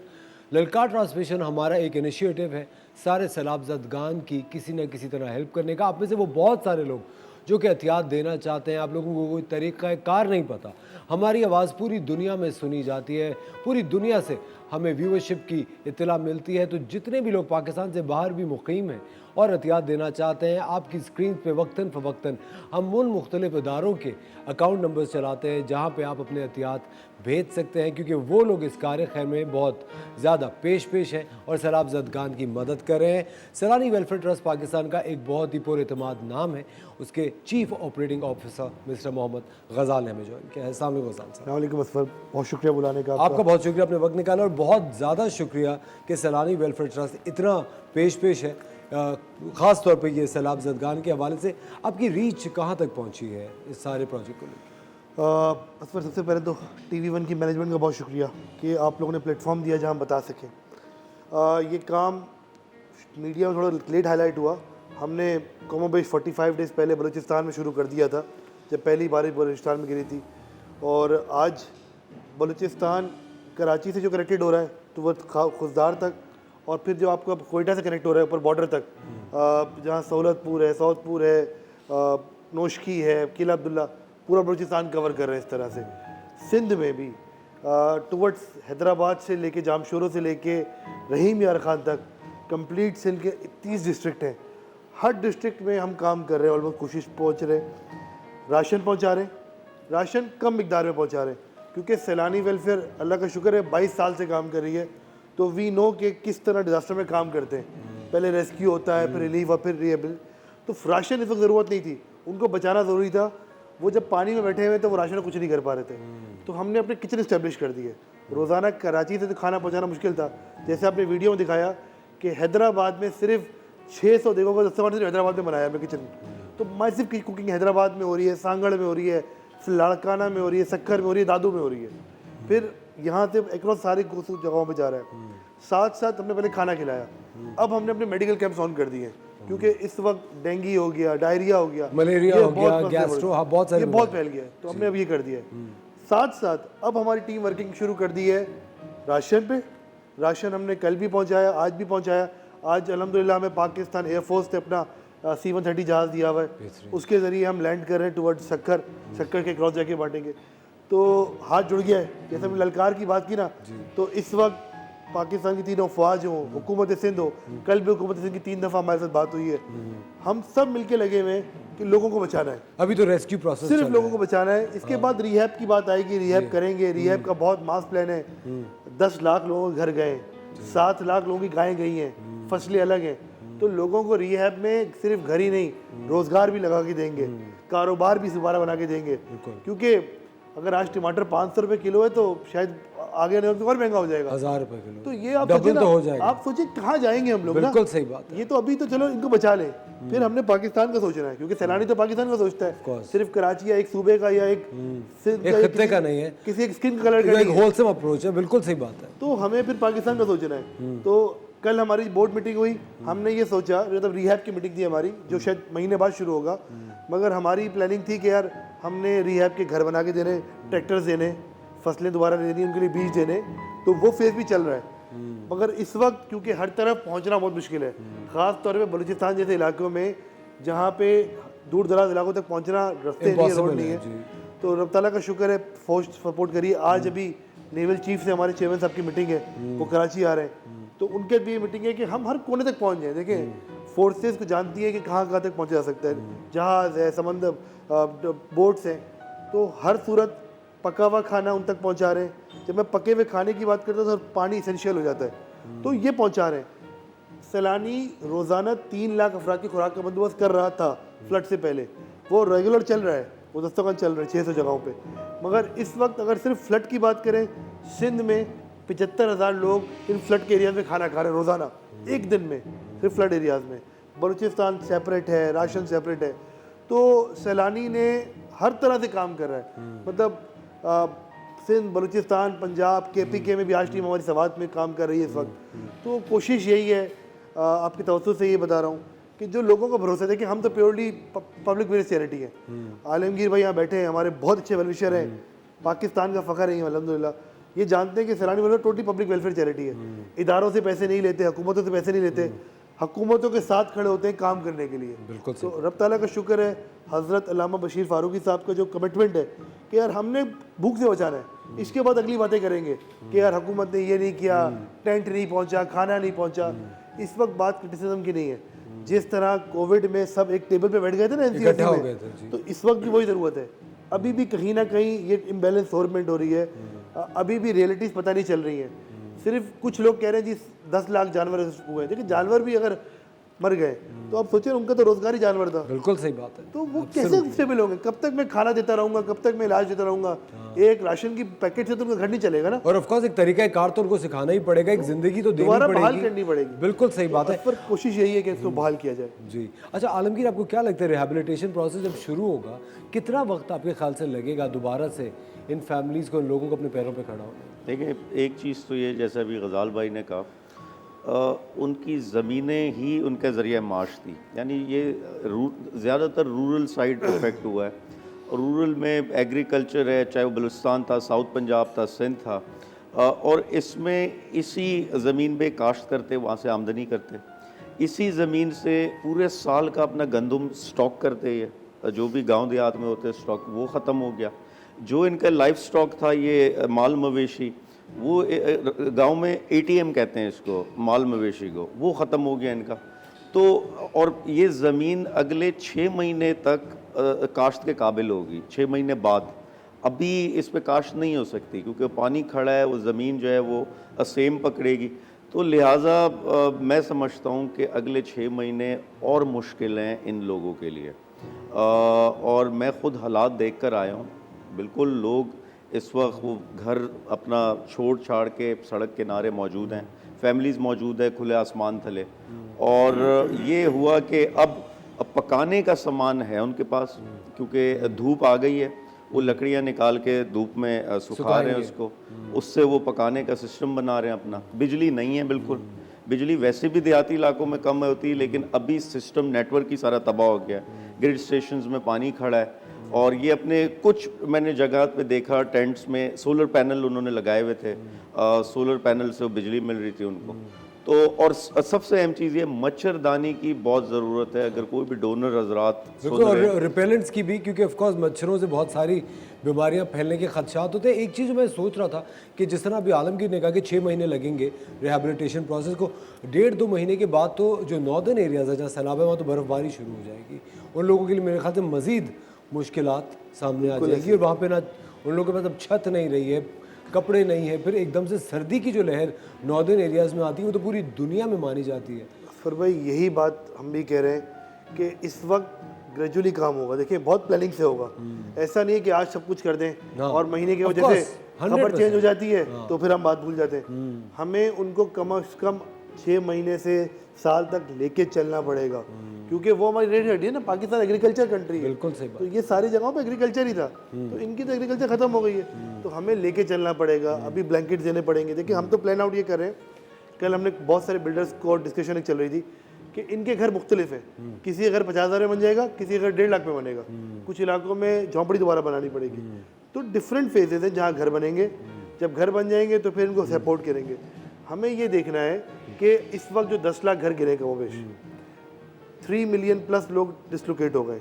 मैं खुद ऐसे इलाके देख कर आया हूँ बलूचिस्तान के, जहाँ लोगों को घर गांव से बहुत दूर आके मेन हाईवे से बैठे हुए, ना टेंट है ना कुछ और है, तो वो तो बिल्कुल खो गए, मतलब उनके पास तो कुछ ख़त्म ही हो गया। और मेरे ख्याल से वो उम्मीद भी अब नहीं रही कि आने वाला कल क्या होगा। और कल देखिए, कल मैं एक और बात आपको बताऊँ, कराची में सिंध हुकूमत ने 22 मुकामात पे सिंध से लोग लेकर आ गए, जो रेस्क्यू करके लेकर आ गया। इन 22 मुकामात पे भी सैलानी रोज़ाना खाना दे रहा है। अब वहाँ पे कल की बात है, कल वहाँ पे खातून आई, उनकी मैटरनिटी केस वहीं हुआ। तो अब हमें इस तरफ देखना पड़ेगा। आज हमने बहुत बड़े पैमाने पे सैलानी मेडिकल टीम को मोबिलाइज़ किया है तमाम, कराची के रिलीफ कैंप में, क्योंकि और औरतें ऐसी हैं जिसको प्रेगनेंसी के स्टेज से गुजर रही हैं। कल एक डिलीवरी हुई है तो हमें उस तरह भी केयर करनी पड़ेगी। बिल्कुल सही बात है। बच्चे बहुत सारे बीमार हो रहे हैं, बहुत छोटी उम्र के बच्चे बहुत और सारे उसके साथ साथ गजाल बहुत सारे आई थिंक बड़ी उम्र के लोग हैं जिनके लिए चलना फिरने से वो कासिर है, पाँव जख्मी हो चुके हैं, स्किन डिजीजेज बहुत इंतहा है, तो बहुत बड़ा डिजास्टर है। अगर अभी भी लोग समझ रहे हैं कि राशन देके पानी देके बात खत्म हो जाएगी, this is not the end. ये एक ऑनगोइंग सिलसिला ये है, एक ongoing सिलसिला और है। खवातीन और हज़रात, आपकी स्क्रीन पे सैलानी वेलफेयर ट्रस्ट के अकाउंट नंबर्स आ रहे हैं। दिल खोल के एहतियात दीजिए, आपको क्या पता है किसकी दुआ आपकी बख्शिश का समान हो, क्योंकि ये जो दुनिया है ये तो सिर्फ एक मुस्तकिल आरामगाह तो है नहीं, ये तो सिर्फ एक हमारी जर्नी का एक छोटा सा हिस्सा है। आप प्लीज़ लोगों की एहतियात कीजिए। सैलानी वेलफेयर ट्रस्ट एक वेल ट्रस्टेड नेम है पाकिस्तान का, एक बहुत ही पुरएतमाद इदारा है। आप खुल के मदद कीजिए, क्योंकि ये जो लोग डिस्प्लेस हुए हैं इनमें बूढ़े, बच्चे, ख़वातीन, बहुत सारे लोग हैं जिनको आने वाले कल का नहीं पता, उनकी सेहतें ख़राब हैं, उनके सरों पे छत नहीं है, और आपको नहीं पता कि आने वाला कल जिसके बारे में आप लोगों ने प्लानिंग भी की होगी कि यार वेकेशन पे यहाँ जाएंगे या इन बच्चों को इन स्कूलों में पढ़ाएंगे, ये लोग सिर्फ ये सोच रहे हैं कि कल इनके लिए क्या लेकर आएगा। उन लोगों की आप मदद कीजिए सैलानी वेलफेयर ट्रस्ट के तवज्जो से। बहुत शुक्रिया गजाल, आपने हमारे लिए वक्त निकाला। ख़वातीन और हज़रात, लेते हैं एक छोटा सा ब्रेक, मिलते हैं आपसे ब्रेक के बाद। बिस्मिल्लाहिर्रहमानिर्रहीम। अल्हम्दुलिल्लाह, सैलानी वेलफेयर पैदाइश से लेकर मौत तक रोज़ाना तकरीबन 3 लाख अफराद की खिदमत कर रहा है। इस वक्त सब जानते हैं कि सूबा बलूचिस्तान और सूबा सिंध बहुत बुरी तरह बारिशों से मुतासिर है। अल्लाह का फजल है कि सैलानी जब से ये मसाइल आ रहे हैं अपने तौर पर अपनी ताकत के मुताबिक काम कर रहा है। अब काम और बढ़ा दिया गया है, यहाँ हब से लेकर कोयटा तक और फिर कोयटा से आगे तक, इसी तरह हैदराबाद से लेकर सखर तक अल्हम्दुलिल्लाह रब्बिल आलमीन जगह जगह हम अपने कैंप जो है जिसके ज़रिए खाना खिलाना है उसका एहतमाम, राशन का एहतमाम, बकिया और चीज़ों का एहतमाम शुरू कर चुके हैं। तो बस ये कि आप तमाम अहले खैर लोगों से मुल्तमिस हूँ कि आप इस मुसीबत की घड़ी में अपने भाइयों की मदद करें। आपके 100 रुपये 2 वक्त के खाने का सबब बन सकते हैं। हमारे नंबर स्क्रीन पर और वेबसाइट एड्रेस स्क्रीन पर नज़र आ रहा है, आप इसी ज़रिए हमसे रब्ता करें। इंशाअल्लाह ताला आप और हम मिलकर इन लोगों के काम आ सकेंगे जो पाकिस्तान में इस वक्त फंसे हुए हैं। अल्लाह ताला आपको हमें अच्छे कामों में मसरूफ़ कर दे, आमीन या रब्बल आलमीन।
मेरा दर्द नगमाए बेसदा, मेरी ज़ात ज़र्रा बेनिशा। इस तरह की जो फीलिंग्स है इस वक्त आधे से ज़्यादा मुल्क की हैं ख़वातीन और हज़रात, और अतियात, डोनेशंस, सोच, सिर्फ एक सोच कि आप उनकी मदद कर सकते हैं, उनके लिए एक रे ऑफ लाइट होगी। हमारे साथ अखवत फाउंडेशन से हमें ज्वाइन किया है साइमा हाशिम ने। अस्सलाम वालेकुम साइमा, बहुत शुक्रिया आपने वक्त निकाला। और एक क्लिनिकल साइकोलॉजिस्ट हैं आमना अलाउद्दीन, उन्होंने भी हमें ज्वाइन किया। Thank you Amna for taking time out. Alamgir sahab हमारे साथ मौजूद हैं जो कि फिक्सेट के बानी है। अभी आपने फिक्सेट का एक बड़ा ही ज़बरदस्त पैकेज देखा। एक चीज़ जो मैं कहना ही चाहता हूँ ख़वातीन और हज़रात, किसी ना किसी को तो कदम बढ़ाना पड़ता है। आप भी अगर कहीं और मुकीम हैं, कहीं और किसी जगह पर हैं और आप किन्हीं खदशात से घिरे हुए हैं कि जो हम रकम मदद के लिए देंगे अरे वो सही जगह इस्तेमाल नहीं होगी, वो कहीं नहीं होगी, कहते हैं कि अपनी तरफ से आपको बेहतरी करते रहना चाहिए। अहमद फराज का एक बड़ा ज़बरदस्त शेर है, बहुत ही खूबसूरत शेर है, मैं बार बार उसको दोहरा भी रहा होता हूँ। वो है कि उसकी वो जाने उसे पास से वफ़ा था कि ना था, उसकी वो जाने उसे पास से वफ़ा था कि ना था, तुम फराज अपनी तरफ से तो निभाते जाते। कोई क्या कर रहा है, कोई कैसे कर रहा है, मदद कर रहा है या नहीं कर रहा, आई थिंक आपको अपनी तरफ से एक कदम उठाना चाहिए, मदद करनी चाहिए। फिक्सेट के जितने भी अकाउंट नंबर्स हैं जहाँ पे अतियात मौसूल किए जा रहे हैं, आपकी स्क्रीन पर आ रहे हैं। ख़वातीन और हज़रात, दिल खोल के अतियात दीजिए। एक ऐसा इदारा है फिक्सेट पाकिस्तान का जो ये ट्रस्ट वर्दी इदारा है, पूरे मुल्क में, पूरी दुनिया में जहाँ तक हमारी आवाज़ पहुँच रही है, ये वक्त है अतियात देने का। क्योंकि जिस तरह भी आलमगीर ने ब्रेक पे जाने से पहले कहा कि 6 महीने लगेंगे लोगों को दोबारा से अपने पैरों पे खड़ा होने में, लेकिन मुझे आलमगीर ऐसा लगता है कि आई थिंक वक्त ज़्यादा लग सकता है, क्योंकि जिस तरह क्लाइमेट चेंज हो रहा है शायद सर्दियाँ भी इतनी ब्रूटल आएँ कि आप उनसे निकल नहीं पा रहे हो। व्हाट डू यू से साइम, आप क्या कहते हैं? यस, अस्सलाम वालेकुम। सबसे पहले thank you so much for inviting me again, इतना इज़्ज़त देने के लिए बेइंतहा शुक्रिया। अच्छा, पहले तो ये कि टाइम डेफिनेटली लगेगा, क्योंकि ज़ाहिर है कि इतनी ज़्यादा तबाही है, इतनी ज़्यादा हम सब चीज़ें जानते हैं और कोई एक एरिया नहीं है, ये तो बहुत पूरा पाकिस्तान है, समझ लें इसको पूरा पाकिस्तान ही कहा जाएगा। टाइम लगेगा बट देन हम होपफुल हैं कि हो जाएगा। जैसे पहले चीज़ें ओवरकम की हैं वैसे ही ये भी ओवरकम हम कर लेंगे इंशाल्लाह, मिलकर सब साथ करेंगे तो हो ही जाएगा। एंड अच्छा, आमना भी क्लिनिकल साइकोलॉजिस्ट है, मुझे एक चीज़ जो समझ में नहीं आती, आलमगीर आप भी अपना इनपुट दीजिएगा। ये जो एक सोच होती है जब हम लोग टेलीथॉन्स करते हैं या जब हम डोनेशंस मांगते हैं, उस वक्त एक आवाम की बड़ी मिक्स्ड सोच होती है। जब वो कॉल्स भी कर रहे होते हैं उन्हें समझ में नहीं आ रहा। जिस तरह कल मैं एक जगह पढ़ रहा था कि एक पॉलिटिकल पार्टी है, उनके बानी हैं, उन्होंने मैराथन की। अब जो लोग उनके अकाउंट में पैसे जमा कराना चाह रहे हैं तो कोई बैंक से जो कह रहे हैं उस पर ना करें, इस पर ना करें, लोग कह रहे हैं नहीं यार हम देंगे तो ये होगा वो होगा। ये जो खलफशार है, ये जो सोच है, जो कन्फ्यूजन है, इसकी क्या आपको वजूहत लगती है? जब हम टेलीथॉन्स की बात करते हैं तो हम बात करते हैं कि हम फंड्स कैसे इकट्ठा करते हैं। इसमें एक थ्योरी होती है जो बहुत फेमस है, जिसको हम कंटेजियस थ्योरी कहते हैं। उसका मतलब ये होता है कि हम इंसान मासेस के अंदर एक दूसरे को देख के पिकअप करते हैं कोई बड़ी चीज़, राइट। सो इसका सबसे बड़ा फ़ायदा ये होता है, और अगर ये स्मार्ट तरीके से किया जाए कि आपने एक पर्सनैलिटी साथ बिठा दी हो जिसके साथ लोगों के इमोशंस जुड़े हों, ठीक है। यहाँ पर बात फिर फंड रेजिंग पैसे की नहीं होती, यहाँ पर होती है आप इमोशनली किससे कनेक्टेड हैं। जब आप इमोशनली किससे कनेक्टेड होते हैं तो एक बंदा पहल करता है और उसको देखते हुए बहुत सारे लोग खड़े हो जाते हैं। बिल्कुल, तो आई थिंक ये आलमगीर एक बेहतरीन मिसाल है। आलमगीर, जब आपने स्टार्ट किया था फिक्सेट, उस वक्त मुझे एक इंसानी तौर पर आपसे बोलो, कोई तो ऐसा लम्हा आया होगा जब आपने कहा होगा यार ये लोग मेरा साथ नहीं दे रहे, अब मैं क्या करूँ? देखिए, ऐसे तो आते हैं टाइम कि कई जगह मायूसी भी होती, लेकिन वो जो बात है ना कि मायूसी कुफर है, जिसका अल्लाह है वो नाउमीद हो नहीं सकता। मुसलमान के लिए ये चीज़ कहना कि मैं मायूस हूँ वगैरह, और फिर ईमान ये है कि आपका ये बिलीफ हो कि इज़्ज़त ज़िल्लत अल्लाह के हाथ में, जो कुरान का वादा है, रिस्क अल्लाह के हाथ में, वो दुनिया की किसी ताकत ने नहीं तय करना, कम ज़्यादा इज़्ज़त कम ज़्यादा, वो अल्लाह का देन है, उसका इख्तियार है। तो ये आपके ईमान मजबूत हो, ये चीज़ें आप ओवरकम कर जाते हैं, मायूसी वगैरह ये जो सारी चीज़ें आती, एक बंदा भी साथ हो, आप अपने मिशन पे जो आपका एजेंडा है आप उस पर खड़े रहें, और वो अल्लाह है जो दिलों को मोड़ता है। उसमें वक्त लगता है, टाइम लगता है, लेकिन असल चीज़ है कंसिस्टेंसी, मुस्तकिल मिजाजी, और किसी भी समाजी काम में, सोशल वर्क में। और आजकल के नौजवान स्पेशली जो मेरे साथ भी जुड़े होते वॉल्टियर सर्विस में, मुस्तकिल मिजाजी नहीं होती, वो जल्दी थक जाते, हार मान जाते। और तो ज़रूरी है कि आप रिज़ल्ट्स का वेट करें आएंगे, लेकिन कंसिस्टेंसी इंपॉर्टेंट है। अच्छा, आपको लगता है कि ये जो इदारे हैं, जितने भी चैरिटेबल इदारे हैं, आपको लगता है इनके दरमियान भी कंपटीशन होता है, एक तगोदो रहती है आगे बढ़ने की? बिल्कुल होती है। साहिमा क्योंकि मैं जब भी लोग, आई थिंक एक ह्यूमन नेचर भी है, क्या कहते हैं आप? देखिए, लेकिन वो हेल्दी कंपटीशन है, ये याद रख, इन द एंड फ़ायदा हो रहा है किसी को, कम्युनिटी सर्विस है, किसी न किसी को फ़ायदा पहुंच रहा है, तो ये होना चाहिए ऐसा कंपटीशन। दूसरी चीज़ ये जो आपने सवाल किया ना, देखिए डोनर साइकी अक्सर जो मैं देखता वो ये होती कि उनको रिजल्ट्स फ़ौरन चाहिए होते हैं। किसी गवर्नमेंट को फंड करने में और किसी बहुत बड़ी ऑर्गेनाइजेशन इवन को फंड करने में लोग ये सोचते यार इसके रिजल्ट्स वो प्रोसीजर्स होंगे लंबे और पता नहीं ये कब हमें नज़र आएंगे, इसके नताइज लोगों तक कब पहुँचेगा फ़ायदा। वो कोशिश करते किसी छोटी ऑर्गेनाइजेशन को दे दें, अपने जानने वाले को दे दें कि हम रिजल्ट्स देख सकें, हम वहाँ खुद पार्टिसिपेट कर सकें।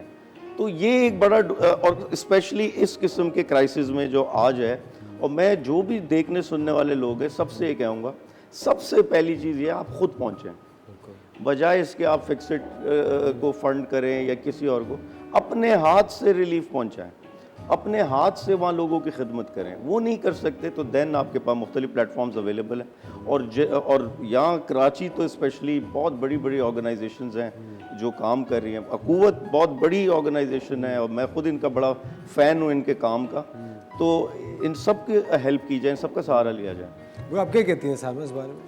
कंपटीशन के बारे में? अच्छा, मुझे लगता नहीं है कि इस तरीके से कंपटीशन है कि हम उसको कोई नेगेटिव मैनर में लें, और कंपटीशन है भी, बट ऑफ कोर्स हमें पता होता है कि कौन सी ऑर्गेनाइजेशन कितना अच्छा काम कर रही है या उसकी फंड रेजिंग ज़्यादा हो रही है। बिल्कुल जैसे आपको पता होता है कि कौन से शो की रेटिंग कितनी ज़्यादा जा रही है, बिल्कुल उसी तरीके से ऑब्वियसली कि हम सब विजिलेंट तो होते हैं, हमें माहौल के बारे में पता होता है, ये चीज़ मालूम होती है। और हर कोई, मुझे पता नहीं, मैं तो बिल्कुल भी शक की नज़र से नहीं देखती कि वो सही काम नहीं कर रहा या वो ऐसा कर रहा होगा, क्योंकि मतलब अगेन वही आपने जहाँ से बात स्टार्ट की थी कि आप अपना करते जाइए और वही चीज़ है। बिल्कुल सही। हमारे एक्चुअली जो सवालात होते हैं, हम एक जितने भी आवाम के जो नज़रियात हम तक मौसूल होते हैं, हमें ज़्यादातर हम जब टेलीथॉन्स करते हैं या लोगों से डोनेशन मांग रहे होते हैं, हम हमेशा कभी अपना अकाउंट नंबर नहीं देते। हम हमेशा यहाँ पर बेतहाशा जो चैरिटी ऑर्गेनाइजेशन है उनको लेकर आते हैं कि आप डायरेक्टली उनसे बात कीजिए, उनको आप डोनेशन दीजिए, ताकि किसी ना किसी तरह कहीं तो तीर निशाने पे लगेगा। और मैं आपको बहुत ही कॉन्फिडेंस के साथ ये बात कर रहा हूँ, जितने भी इदारे आप हमारी स्क्रीन्स पे देखते हैं वो सारे ट्रस्टेड इदारे हैं, वो सारे वो बाअसर इदारे हैं जो वाकई में रिहैबिलिटेशन का काम पहले भी कर चुके हैं, इस बार दोबारा कर रहे हैं, और आपको सबकी ही मदद करनी है। अगर कभी आपसे भूल चूक हो जाती है, कभी आप भूल गए डोनेशन नहीं देना, तो हम बार आपको मौक़े फराहम करते हैं, आपको उन लोगों तक आपकी रसाई हम पॉसिबल करते हैं कि आप अपने एहतियात, अपनी डोनेशन लोगों तक पहुंचाएं। क्योंकि जो फुटेज हमें मिलती है आलमगीर, आप सोच नहीं सकते। मुझे लगता है एक एज अ क्लिनिकल साइकोलॉजिस्ट आमना, आपको क्या लगता है इसका एक मेंटल इम्पैक्ट उन लोगों पे कब तक रहेगा? क्योंकि जो बच्चे सहम गए हैं, जिन बच्चों के वालिदैन उनसे छिन गए हैं, जो बहनें अपने भाइयों को कभी दोबारा नहीं देख सकेंगी, उनके वो जो मेंटल स्टेट है वो दोबारा नॉर्मलसी की तरफ आपके ख्याल से कब आएगी? इसको टाइम लगेगा। हम उनकी फिजिकल एस्पेक्ट को फिक्स कर सकते हैं। इमोशनल छिनी हुई चीज़ें जो झटके से छिन जाती हैं, वो भी झटका ऐसा नहीं, वो भी किसी नेचुरल डिज़ास्टर की वजह से उन लोगों ने अपनी आइडेंटिटी लूज़ कर दी होती है। अब देखें, हम उनको वहाँ से कहीं और लेके जाएंगे, उनको कैसे रहना पड़ेगा, उनके घर छिन गए, घर से एसोसिएशन छिन गई है और सब एक साथ छिन गया है। तो ये तो आइडेंटिटी का मसला है। और मुझे लगता है यहाँ सबसे ज़्यादा ज़रूरत है कि हम जितना उनको फिजिकली एंड फाइनेंशियली सपोर्ट कर रहे हैं, वहाँ पर उनको इमोशनली सपोर्ट किया जाए। बिकॉज अगर हम उनको फिजिकली खड़ा कर भी देंगे ना, अगर वो इमोशनली कनेक्टेड नहीं होंगे तो वापस उस मोटिवेशन, वो ह्यूमन रेस का पार्ट ही नहीं बन सकेंगे, क्योंकि वो कहीं रह जाएंगे अपने दिमागों में पीछे। तो आई थिंक कि इसको तो टाइम लगेगा। येस, अगर हम उनको फैसिलिटी सही प्रोवाइड करते हैं, हम बिल्कुल थेरेपिस्ट हों, डॉक्टर्स हों जो उनको पिकअप करें, उनका इमोशनल बैगेज का ख्याल रखें, तो I think so, but it will take time. The disaster has been too bad, it will take time. और आई थिंक पूरी दुनिया इस डिजास्टर को रिकग्नाइज कर चुकी है। ख़वातीन और साहब, सिर्फ एक सोच है, मैं सिर्फ ये सोच रहा था कि बार बार अगर आप न्यूज़ पढ़ते हैं या न्यूज़ देखते हैं, मैं कभी भी जितने भी तंजीमें या जितने भी पॉलिटिकल का जो यहाँ पे पार्टीज़ काम करती हैं, मैं उनकी बात नहीं कर रहा। मैं वैसी एक चीज़ कभी सोच रहा था, कितनी बार आप ये खबर सुनते और पढ़ते होंगे कि नॉर्दर्न एरियाज़ में एक बस गिर गई और 60 लोग हलाक हो गए, ये ट्रेन पटरी से उतर गई, उतने लोग हलाक हो गए। और नॉर्दर्न एरियाज़ में जब भी आप गाड़ियों से सफ़र करते हैं, लैंडस्लाइडिंग की वजह से 2 गाड़ियाँ नज़र हो गई और 6 लोग जाँ बहक हो गए। और ये बारहा साल हम ये खबरें पढ़ते रहते हैं, बसों का गिरना, वैगन्स का गिरना और लोगों का अपनी जानों से इस तरह चले जाना। ये प्रोसेस कब सही होगा? मैं आपकी अटेंशन वहाँ से नहीं हटा रहा, लेकिन ये भी तो एक ललकार का हिस्सा है कि कोई भी जानी नुकसान एक सिर्फ जानी नुकसान नहीं होता, एक पूरी फैमिली पे एक ऐसा जख्म लग जाता है जो कभी नहीं बढ़ता। लेते एक छोटा सा ब्रेक, कहीं मच जाएगा, मिलते हैं आपसे ब्रेक के बाद।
Welcome back ladies and gentleman, you watching the morning star. एक बार फिर आपको शो में खुशामदीद कहते हैं। ललकार ट्रांसमिशन जारी है और आज हम एक बार फिर पूरी कौम को ललकार रहे हैं कि आगे बढ़िए, मदद कीजिए। नेकी और मदद छोटी या बड़ी नहीं होती, वो काउंट आपकी गुड डीड्स में ही होगी, आपकी आखिरत का सामान बनेगी और उसके साथ साथ बहुत सारे लोगों को इनकरेज करेगी कि वो आगे बढ़कर एक नेकी का काम करें। मुझे एक चीज़ जो समझ में नहीं आ रही होती, आप तीनों से मेरा ये सवाल है, एक इमोशनल ट्रॉमा जो हो जाएगा, जो इमोशंस कंट्रोल नहीं हो रहे और उसके साथ साथ शहरों में रहते हुए लोगों को जो अब खौफ हो गया है कि कहीं उनके घरों की तो छतें नहीं गिर जाएंगी, कहीं ये शहर ज़ेर-ए-आब तो नहीं हो जाएंगे, इन इमोशंस के लिए क्या किया जाए साहिबा? अच्छा, इन इमोशंस के लिए पहले तो जो लोग इससे डील करें, मैं उनके बारे में थोड़ी सी बात कर लूँ कि देखिए, जो नेचुरल डिज़ास्टर्स होते हैं अनप्रेडिक्टेबल होते हैं। अनप्रेडिक्टेबल कोई भी चीज़ होती है वो आपको शॉक की स्टेट में लेकर आती ही है डेफिनेटली, और वो जो शॉक है आपको डिनाइल में रखता है क्योंकि आप एक्सेप्ट कर नहीं सकते ना शॉक में तो, और वो डिनाइल आपको इतना वल्नरेबल कर देता है। एंजाइटी, डिप्रेशन, PTSD और भी मतलब मैल अडेप्टिव जितनी भी कंडीशंस हैं उनके लिए आपको वल्नरेबल कर देता है, ठीक है। और इस टाइम यही सब कुछ हो रहा है वहाँ पे। अब जो घर, जैसे आमना ने बात की थी, घर आप देखें ना, घर का जब हम सोचते हैं तो घर के लिए कुछ डेफिनेशन हमारे माइंड में नहीं आती, एक एहसास आता है। पीसफुल कोई एनवायरनमेंट है, सिक्योरिटी है, सेफ्टी है, लव है, वार्मथ है। अब वो ये तमाम चीज़ें उनके सामने बहकर ख़त्म हो गई हैं, रेज़ा रेज़ा हो गई हैं, तितर बितर हो गई हैं। तो जो जिस्मानी नुकसान हुआ है या फिज़िकली जो चीज़ नज़र आ रही उस पर तो काम होगा, सोशो इकोनॉमिक जो कंडीशंस उस पर काम होगा, लेकिन साइकोलॉजिकली जो उनका नुकसान हुआ है उस पर भी काम होना बेइंतहा ज़रूरी है। मतलब वो इतना ज़रूरी है क्योंकि उनके जो हैं ट्रस्ट इश्यूज़ इतने बन गए हैं सोसाइटी से कि उनको मतलब किसी इंसान पे वो ट्रस्ट नहीं कर सकेंगे कि ज़ाहिर है उनकी उस तरह से तो मदद नहीं हो रही जैसे होनी चाहिए। कोई कोशिश भी कर रहा है तो तभी भी इनफ नहीं हो रही, क्योंकि एडवांस आप किसी को घर बनाकर उस तरह से नहीं बनाकर तैयार खड़ा नहीं करके दे रहे हैं, तो उनको सोसाइटी से भी बहुत सारी जो है ना ग्रीवेंस होगी। तो इसके लिए मैं तो ये कहती हूँ कि एक कोई प्रोग्राम, एक मतलब हर शहर में एक एक प्रोग्राम होना चाहिए जो बनाना चाहिए, जिसमें ये कि साइकोथेरेपिस्ट, साइकोलॉजिस्ट, काउंसलर्स, साइकाइट्रिस्ट जो हैं, इनकी टीम्स हों, इनकी कमेटीज़ हों, जो उनका इनसे जाकर बात करें, कम्युनिकेट करें और बात करने से ज़्यादा सुने उनको वेंट करने का मौका दें। उनका जो कोपिंग मैकेनिज़्म है ना असफर, वो स्ट्रॉन्ग होगा इससे। ये चीज़ करना बहुत ज़्यादा ज़रूरी है। जब हम उनके लिए करेंगे ना, ये अवेयरनेस हमारे में आएगी कि हमने उनके लिए करना है, तो ऑटोमेटिकली वो चीज़ हमारे अंदर ट्रांसफ़र होगी, हमारा हम तो खुद बूस्ट होता रहेगा फिर। बिल्कुल, और कंपैशन मेरे ख्याल से ज़्यादा बिल्ड होगा। ऑफ कोर्स, जो चीज़ आप देते हैं आपके अंदर वो बढ़ती रहती है। और मेरे ख्याल से कंपैशन की हमें बहुत ज़्यादा ज़रूरत है। आलमगीर, आपको लगता है कि जितने भी लोग ये फ्लड से अफेक्ट हुए हैं वो शहरों का रुख तो डेफिनेटली करेंगे। आई थिंक बहुत ज़्यादा एक उसकी एक आई थिंक एक नंबर ऑफ पीपल होगा जो शहरों का रुख करेंगे अपने आप को रिलोकेट करने के लिए। आपके ख्याल से शहरों में इतनी जगह बाकी है, क्या वो शहर तैयार है इस तरह की इक़दाम? देखें, इसमें तो अगेन गवर्नमेंट की ज़िम्मेदारी है कि इनको फैसिलिटेट करे। अपने जो इनके अभी कराची में गवर्नमेंट स्कूल्स में अपने इन्होंने सेंटर्स कायम किए हैं जहाँ इनको रखा जा रहा है। इनको खाना उन्होंने रजिस्ट्रेशन शुरू की है, 2 वक्त के खाने का कह रहे हैं। तो लिहाजा इंटीरियर सिंध में भी गवर्नमेंट लैंड्स मौजूद हैं, गवर्नमेंट के प्रॉपर्टीज़ मौजूद हैं जहाँ इनको एकोमोडेट किया जा सकता। लेकिन अगेन देखें, ये तो फ्लड सिचुएशन है। जब सिचुएशन नॉर्मल थी तब गवर्नमेंट ने क्या किया? उनके बस का नहीं है। ऑनेस्टली स्पीकिंग, यहाँ पे बहुत सी चीज़ें गवर्नमेंट प्रोसीजर्स का हिस्सा हो जाती, बहुत सी चीज़ें करप्शन की नज़र हो जाती। बेनज़ीर इनकम सपोर्ट प्रोग्राम है, एहसास प्रोग्राम के तले जब इसको हमने अडॉप्ट किया, 7,000 लोग इसमें जो डाटा था वो सब कोई ब्यूरोक्रेट का चाचा भतीजा, कोई बेगम उसकी किसी 19 ग्रेड के 20 ग्रेड के अफसर की, 7,000 लोग गैर मुस्तहिक थे इसमें। उन सबको फ़िल्टर निकाला उनको। मकसद सिर्फ ये है कि यही प्रॉब्लम होती कि लोग टैक्स कम देते, चैरिटी ज़्यादा करते, एतमाद नहीं रहता। तो मैं सिर्फ ये कहूँगा कि जगह की कमी नहीं है। अगेन गवर्नमेंट की मशीनरी आया इतनी इफ़ेक्टिव है कि इनको संभाल सके। वसाइल की भी कमी नहीं है, गवर्नमेंट कर सकती है, लेकिन इनके मशीनरी, इनका अमला इस काबिल नहीं है कि वो लोगों तक फैसिलिटी की रसाई हो। और मेरे ख्याल से गवर्नमेंट को और जितने भी इस तरह के इदारे हैं जो कि लोगों की रिहैबिलिटेशन के लिए काम कर रहे हैं, उनके रेस्क्यू में काम कर रहे हैं, उनके रिलीफ के लिए काम कर रहे हैं, आपकी मदद उनको भी दरकार है। फिक्सिट का और अखुवत का वक्तन फ़वक्तन जो अकाउंट नंबर है वो आपकी स्क्रीन पे आता रहा है। ख़वातीनो और हज़रात, आप दिल खोल के अतियात देते रहिए, और अतियात जब भी आप दे रहे हो प्लीज़ मेक श्योर कि आप एक रकम जो भी आपकी इस्तिताअत के मुताबिक हो वो दें, लेकिन रिज़ल्ट में थोड़ा सा वक्त लगता है, थोड़ी सी आपको बेसुकूनी जो है आपको उसको थोड़ा सा आपको डील करना पड़ेगा। आप दोनों से मेरा सवाल है, बेहतरीन एहतियात आपके ख्याल से इस वक्त के लिए क्या हो सकते हैं? अच्छा देखिए, मैंने उस दिन तो बात की थी हमारे जो 4 मराहल, I don't want to repeat that. ठीक है, पैसे से तो वो है ही है, लेकिन हर इंसान पैसा दे भी नहीं सकता, और वैसे भी ये है कि किसी ने एक जगह दिया, दूसरी जगह दिया, तो हर जगह नहीं दे सकता। हमारे पास अखुवत के लिए मैं ये बताना चाहती हूँ कि अखुवत क्लोथ्स बैंक नाम का एक प्रोजेक्ट है जिसको मैं लीड भी करती हूँ कराची में। तो उसमें ये कि लोग अपने घर के यूज्ड अच्छी कंडीशन के कपड़े समटाइम्स न्यू भी देते हैं, और जितने भी हाउस होल्ड आइटम्स हैं लाइक शूज़ हैं, बैग्स हैं, टॉयज़ हैं, कुछ भी है जो भी घर में चीज़ें इस्तेमाल होती हैं वो आप डोनेट कीजिए हमें, या फिर अगर किसी और को भी करना चाहते हैं, कोई इसी नौयत का अगर प्रोग्राम कर रहा है तो उसको भी आप कर सकते हैं। तो आप वो डोनेट कीजिए ताकि वो भी हम मुख्तलिफ शहरों में पहुंचाएं, जो कि हम ऑलरेडी कर भी रहे हैं। इनफैक्ट आज ही डॉक्टर अमजद साकिब साहब जो हमारे CEO हैं वो हमारी टीम के साथ इंटीरियर गए हुए हैं, इंटीरियर से तो कल उनको बलूचिस्तान जाना है, इससे पहले वो साउथ पंजाब गए हुए थे खुद देखने के लिए, निगरानी करने के लिए कि कहाँ कहाँ किस चीज़ की ज़रूरत है। सो इन काइंड आप ये तमाम चीज़ें दे सकते हैं। And one more thing, the last point Asfar, कि हम ये सोचते हैं समटाइम्स कि क्या चीज़ दें क्या चीज़ ना दें। मत सोचें, जो है दे दीजिए, क्योंकि ट्रस्ट मी उनके पास कुछ भी नहीं है। आप जो भी देंगे वो बहुत ज़्यादा होगा उनके लिए। और ऑल्सो आई थिंक हमें अंडरस्टैंड करना चाहिए बेसिक नेसेसिटीज़ जैसे खाना और ये इनको ये सब गवर्नमेंट ये ट्राई कर रहे हैं, हम सब ट्राई कर रहे हैं कि वो प्रोवाइड हो जाए।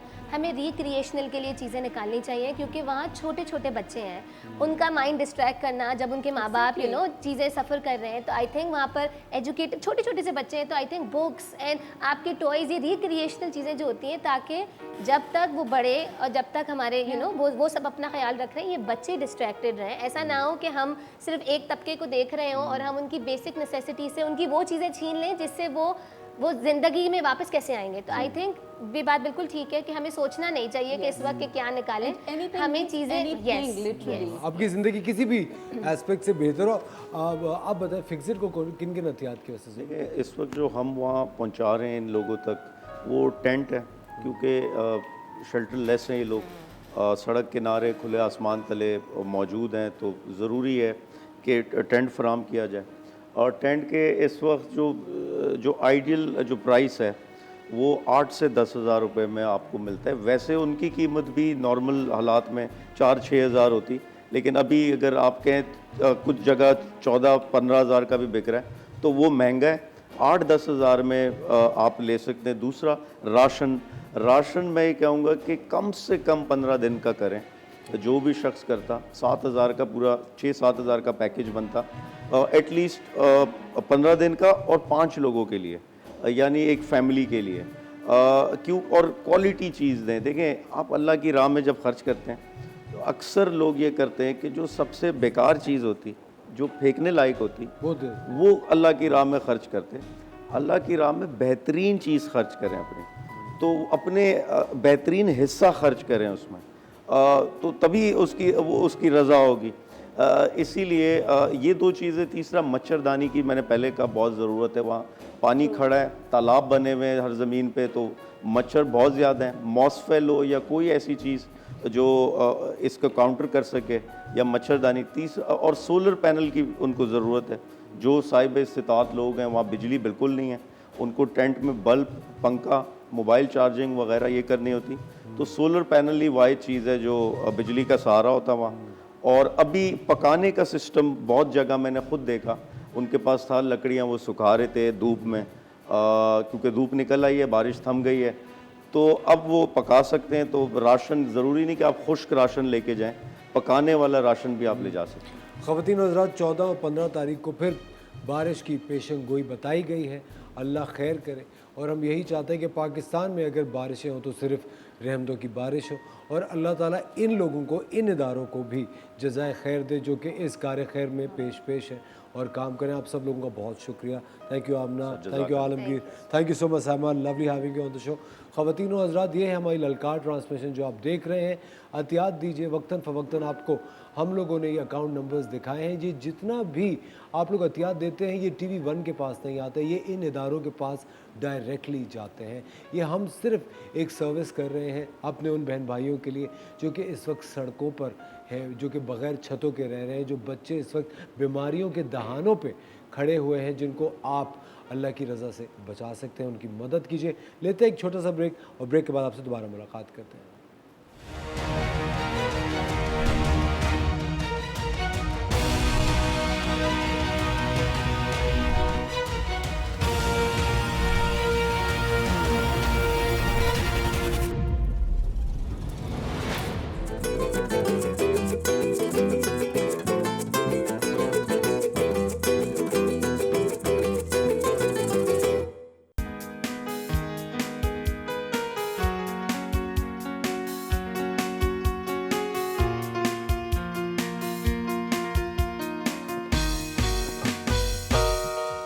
वेलकम बैक ख़वातीन और हज़रात, आप देख रहे हैं द मॉर्निंग स्टार। एक बार फिर आपको शो में खुश आमदीद कहते हैं, और आप सबके दिलों की धड़कन समरीन जुनैद हमारे साथ मौजूद है।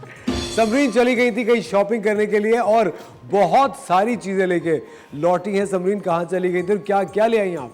मैंने कहा चले, आप इतनी अच्छी डिस्कशन चल रही थी और लकीली मुझे खैर नहीं मालूम था कि कौन कौन गेस्ट्स आ रहे हैं। मेंटल हेल्थ पे भी बात हुई, साइकोलॉजिकल प्रॉब्लम्स पे भी बात हुई, मैं बैक स्टेज देख रही थी चीज़ें, तो लकीली आज उसी से रिलेटेड हम कुछ बना भी रहे हैं। अच्छा, क्या बना रहे हैं? आज हम बहुत सारे लोग वेट लॉस की बातें कर रहे होते हैं कि वेट लॉस करना है, लेकिन उन्हें पता नहीं होता कि कैसे करना है। कोई चीज़, कोई रेमेडी शुरू की, थोड़े दिन करने के बाद कंसिस्टेंसी नहीं रहती, छोड़ देते हैं। एक तो ये प्रॉब्लम होता है। दूसरा ये कि कुछ लोग ऐसे भी तो होते हैं जिन्हें वेट गेन करना होता है। बिल्कुल राइट। तो आज हम एक ही रेसिपी की वेरिएशन में आपको दोनों चीज़ें बताएंगे, वेट लॉस भी और वेट गेन भी। और आई थिंक वेट मेंटेनेंस भी हो सकती है ऑफ कोर्स। है ना? कुछ लोग जिस तरह मेरी तरह के जो बेवकूफ़ लोग होते हैं वो लोग अपना वेट चाहते हैं कि मेंटेन रहे। मुझे पता क्या लगता है सर, मुझे लगता है कि मेरा जब वेट होता है बिटवीन 71 to 75 के बीच में, तो मुझे लगता है मेरा चेहरा बहुत सही लग रहा होता है। आई थिंक वो थोड़ा सा ज़्यादा होता है तो फिर थोड़ा सा आई थिंक चबी हो जाता है या कुछ होता है। आई थिंक मेरी अपनी। अच्छा देखिए, it depends on your height. And as as well, कि आपका बॉडी वेट होना कितना चाहिए। इसके लिए बेहतर ये है कि किसी कंसल्टेंट से आप राब्ता करें, अपनी हाइट मेजर करवाएं, उसके बाद आप देखें कि आपका आइडियल वेट कितना होना चाहिए। अंडर वेट भी नहीं होना चाहिए इंसान को, ओवर वेट भी नहीं। आपकी बात, आप बेवकूफ़ नहीं है, आप बहुत अक्लमंद हैं। और आपने बड़े मज़े से इतनी इंपॉर्टेंट बात कह दी कैजुअली, कि हमें अपने बॉडी वेट को अपने हिसाब से, कहते हैं ना, मेंटेन रहे, वेट लॉस के पीछे ना भागें, क्योंकि उसके जो साइड इफेक्ट्स होते हैं ना, यू नेवर नो, बिल्कुल सही कह रहे हैं। उसके बाद क्या प्रॉब्लम्स आते हैं। और जो लोग डाइटिंग पर जाते हैं ना, ट्रस्ट मी, जब वो डाइटिंग छोड़ते हैं उसके बाद ना पूछे कि उनके साथ क्या होता है, वो उसका डबल गेन कर लेते हैं। बिल्कुल सही कह और रही हैं। स्किन भी सैगी हो जाती है, लटक जाती है, अजीब हाल हो जाता है ना। बिल्कुल ठीक कह रही तो इट्स बेटर कि you should maintain your weight. और आपकी हाइट बहुत ज़्यादा ज़रूरी है आपकी वेट के मेंटेनेंस के साथ। देखिए, you should be, I think, tall enough to touch the sky. It's not necessary. देखिए, बी योरसेल्फ। यस, मुझे एक और अच्छी बात याद आई, हम काम भी शुरू करते हैं, लेकिन एक छोटी सी बात मैं ऐड करूं कि आप उस वक्त बात कर रहे थे, बुलिंग की बात हो रही थी, कि जो बच्चे जो हैं थोड़े से डार्क कॉम्प्लेक्शन में हैं, टैन हैं, तो उनके पेरेंट्स को चाहिए जो बुली करते हैं कि उनकी काउंसलिंग करें। You are right, but the thing is कि जो बच्चा है उसकी काउंसलिंग इज़ मोर इम्पॉर्टेंट। जो बुली हो रहा है उसके लिए बड़ी अच्छी सी एक छोटी सी क्विक सी टिप देती हूँ कि आपने क्या करना है कि वो जल्दी से कंप्लीट कर लेते हैं। शीशे के सामने खड़े हो जाएं, वो बच्चा जो भी कमी आपको लगती है या कोई आपको बुली कर रहा है, शीशे के सामने खड़े हो एंड टॉक टू योरसेल्फ, शीशे में देख के। Trust me, first introduce yourself, मैं समरीन जुनैद हूँ, मैं बहुत खूबसूरत हूँ। ये कहना है आपने, ज़बान से कहना है, आप जैसे भी हैं, मैं बहुत खूबसूरत हूँ, I am the best and I can do wonders, मैं सब कुछ कर सकती हूँ। Trust me, it works. अच्छा जी, अब जल्दी से आते हैं सैलेड पर। हमने क्या किया है जनाब कि हमने यहाँ पे ले लिया है दही। ये है हमारे पास 1 कप दही, ठीक है जी, ये कैमरा ऑलराइट। 1 कप दही है हमारे पास। ये हम बता रहे हैं अभी आपको वेट लॉस के लिए, ठीक है जी। आपने ले लिया दही। दही में आपने क्या करना है, मसाले डालने, बड़े बेसिक से मसाले हैं और ये है भी इतनी क्विक सी रेसिपी। हमने इसमें क्या करना है, अच्छा देखें, अगर आप वेट लॉस करें तो आप इसमें चीनी स्किप भी कर सकते हैं और ब्राउन शुगर से रिप्लेस भी कर सकते हैं। 1 टेबलस्पून हमने इसमें डाल दी शुगर, ठीक है जी। उसमें हमने 1 टीस्पून डाला काली मिर्च, 1 टीस्पून हमने डाला सॉल्ट। ये बेसिक हमारा तैयार है, बट थोड़ा सा फ्लेवर एनहांस करने के लिए आपने इसमें 1 टीस्पून चिकन पाउडर डाल दिया, ठीक है जी।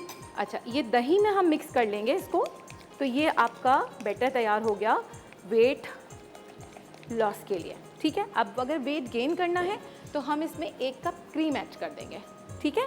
और क्रीम को भी आप क्या कर सकते हैं, क्रीम के साथ आप मायो जो है, आधा मायोनीज ले लें, आधा क्रीम ले लें और उसको ऐड कर दें, ठीक है जी। इसको आपने अच्छी तरह से मिक्स करना है। और जब आप इसको मिक्स करेंगे, अच्छा दही के बारे में असवर आपको पता होगा कि ये वैसे तो बहुत अच्छा है बोन्स और टीथ के लिए हमारे, बट ये हमारे गट के लिए, दोनों गट, प्रोबायोटिक। बिल्कुल जी, आपको पता है ये गट के लिए भी बहुत अच्छा है। गट वैसे तो हम कहते हैं ना, हमें गट फीलिंग आ रही है, ये उसके लिए भी अच्छा है, आपका इम्यून सिस्टम अच्छा करता है। और उसके अलावा आपकी सचमुच जो गट एक पर्टिकुलर, लेकिन समरीन एक बहुत ही मुश्किल सवाल है कि क्या दही मीठा खाना चाहिए या बिल्कुल फीका? देखें, ज़्यादा बेहतर ये है कि वैसे तो आपके टेस्ट बर्ड्स पे डिपेंड करता है कि आपको किस चीज़ की आदत है, ठीक है जी। और वो टेस्ट बर्ड्स डेवलप हो जाते हैं if you just take it like once और ट्वाइस और थ्राइस, तो वो हो जाती है आदत। लेकिन ज़्यादा बेहतर है कि फ्रेश बना हुआ दही हो, ठीक है। अच्छा, बहुत से लोगों को खट्टा पसंद होता है तो वो पुराना रखा हुआ भी खा आपको पता है मुझे बड़ा अजीब सा दही पसंद है। कैसा? मलाई वाला।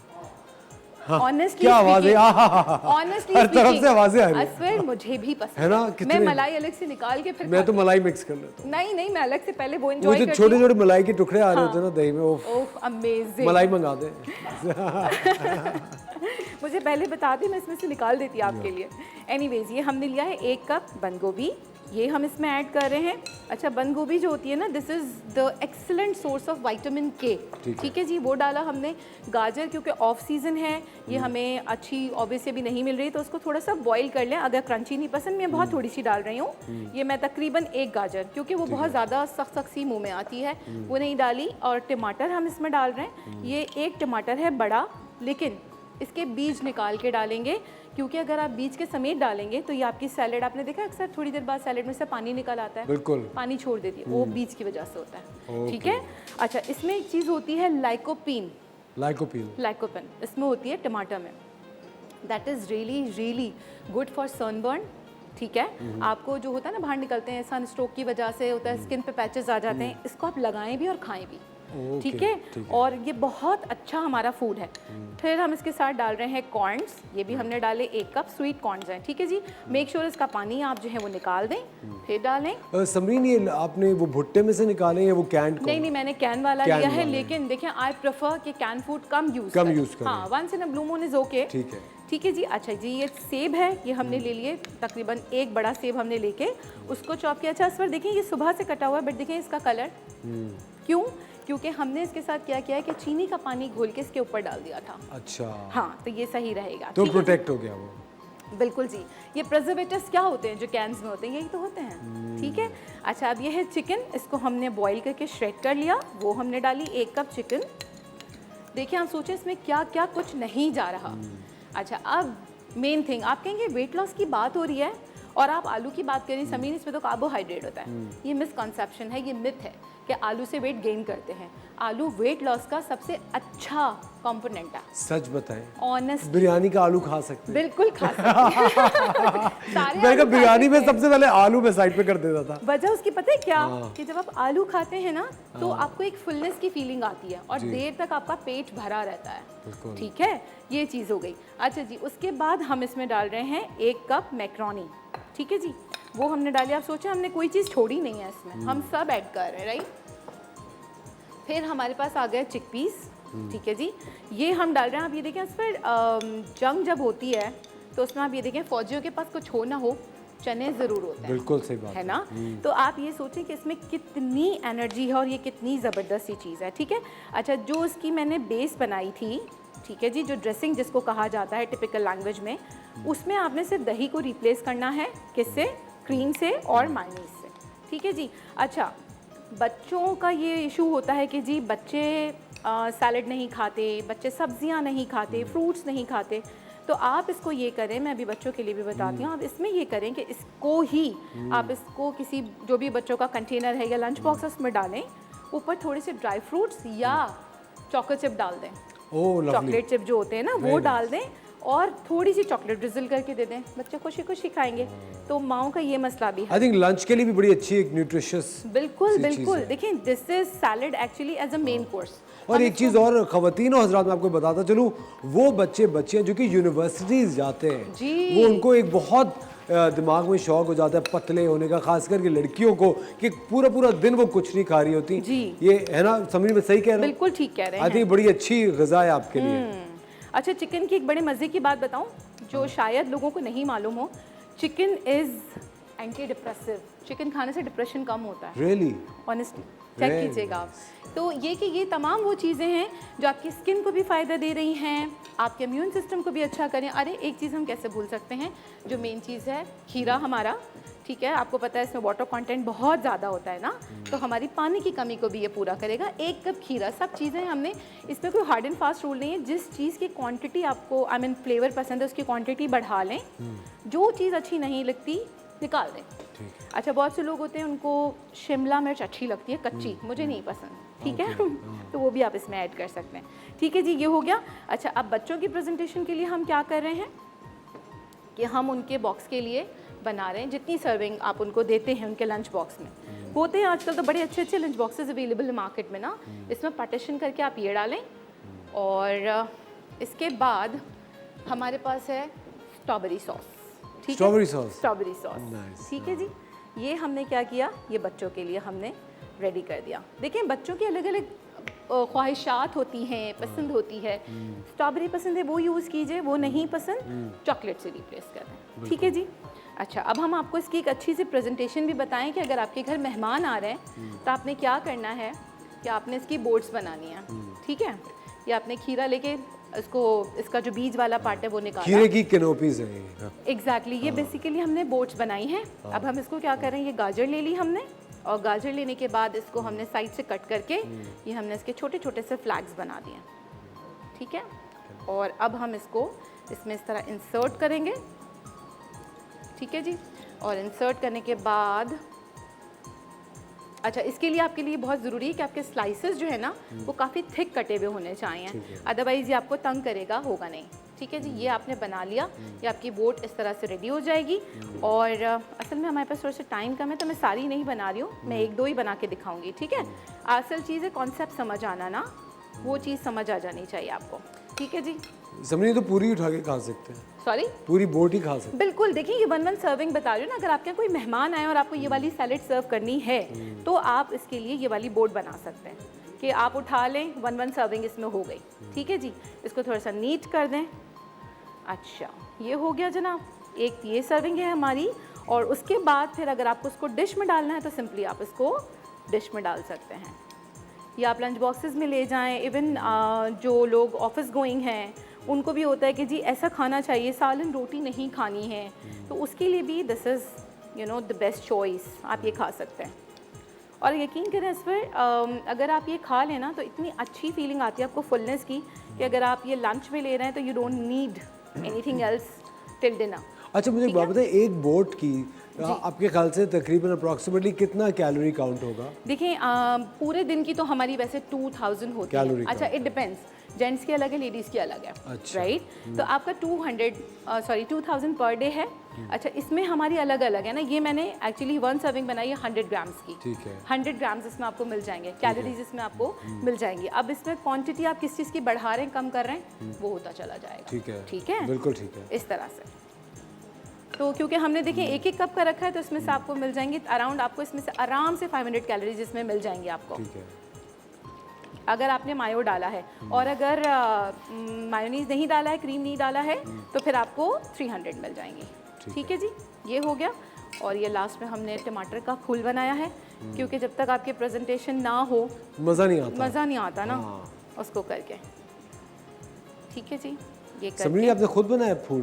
जी जी, ये मुझे आपसे सीखना पड़ेगा। श्योर, मैं बहुत ज़्यादा कसम, मुझे इतना शौक है, मैं जब भी कहीं जाता हूँ ना रेस्टोरेंट्स में, मैं देख रहा हूँ तो जो सब्जियों से फूल बने हुए होते हैं और मैं सोच रहा हूँ तो यार कितनी नफासत से बनाया जाता है। बिल्कुल, आपको नेक्स्ट प्रोग्राम में ज़रूर हम सिखाएंगे। अच्छा जी, ये हो चुका है हमारा डन, और this is all about it, ठीक है। ख़वातीन और हज़रात, आज ज़बरदस्त एक आपको सैलड बनाना सिखाया, इस वक्त आप स्क्रीन पे देख रहे हैं। आप बच्चों को लंच में भी दे सकते हैं, ख़ुद भी खा सकते हैं। और प्लीज़ जितने भी स्टूडेंट्स हैं, आपको एनर्जी की ज़रूरत है पढ़ने के लिए, ज़िंदगी में आगे बढ़ने के लिए, आपका जहन तेज़ चलाने के लिए। प्लीज़ फाके मत कीजिए, इस तरह की हेल्दी ऑप्शंस को हमेशा चूज़ कीजिए। Samreen, thank you very much, lovely having you on the show, बहुत बहुत शुक्रिया। ख़वातीन और हज़रात, आप लोगों का बहुत बहुत शुक्रिया द मॉर्निंग स्टार देखने के लिए। कल सुबह फिर आपके साथ होंगे एक शानदार से शो के साथ। अपना ख्याल रखिएगा, खुदा हाफ़िज़।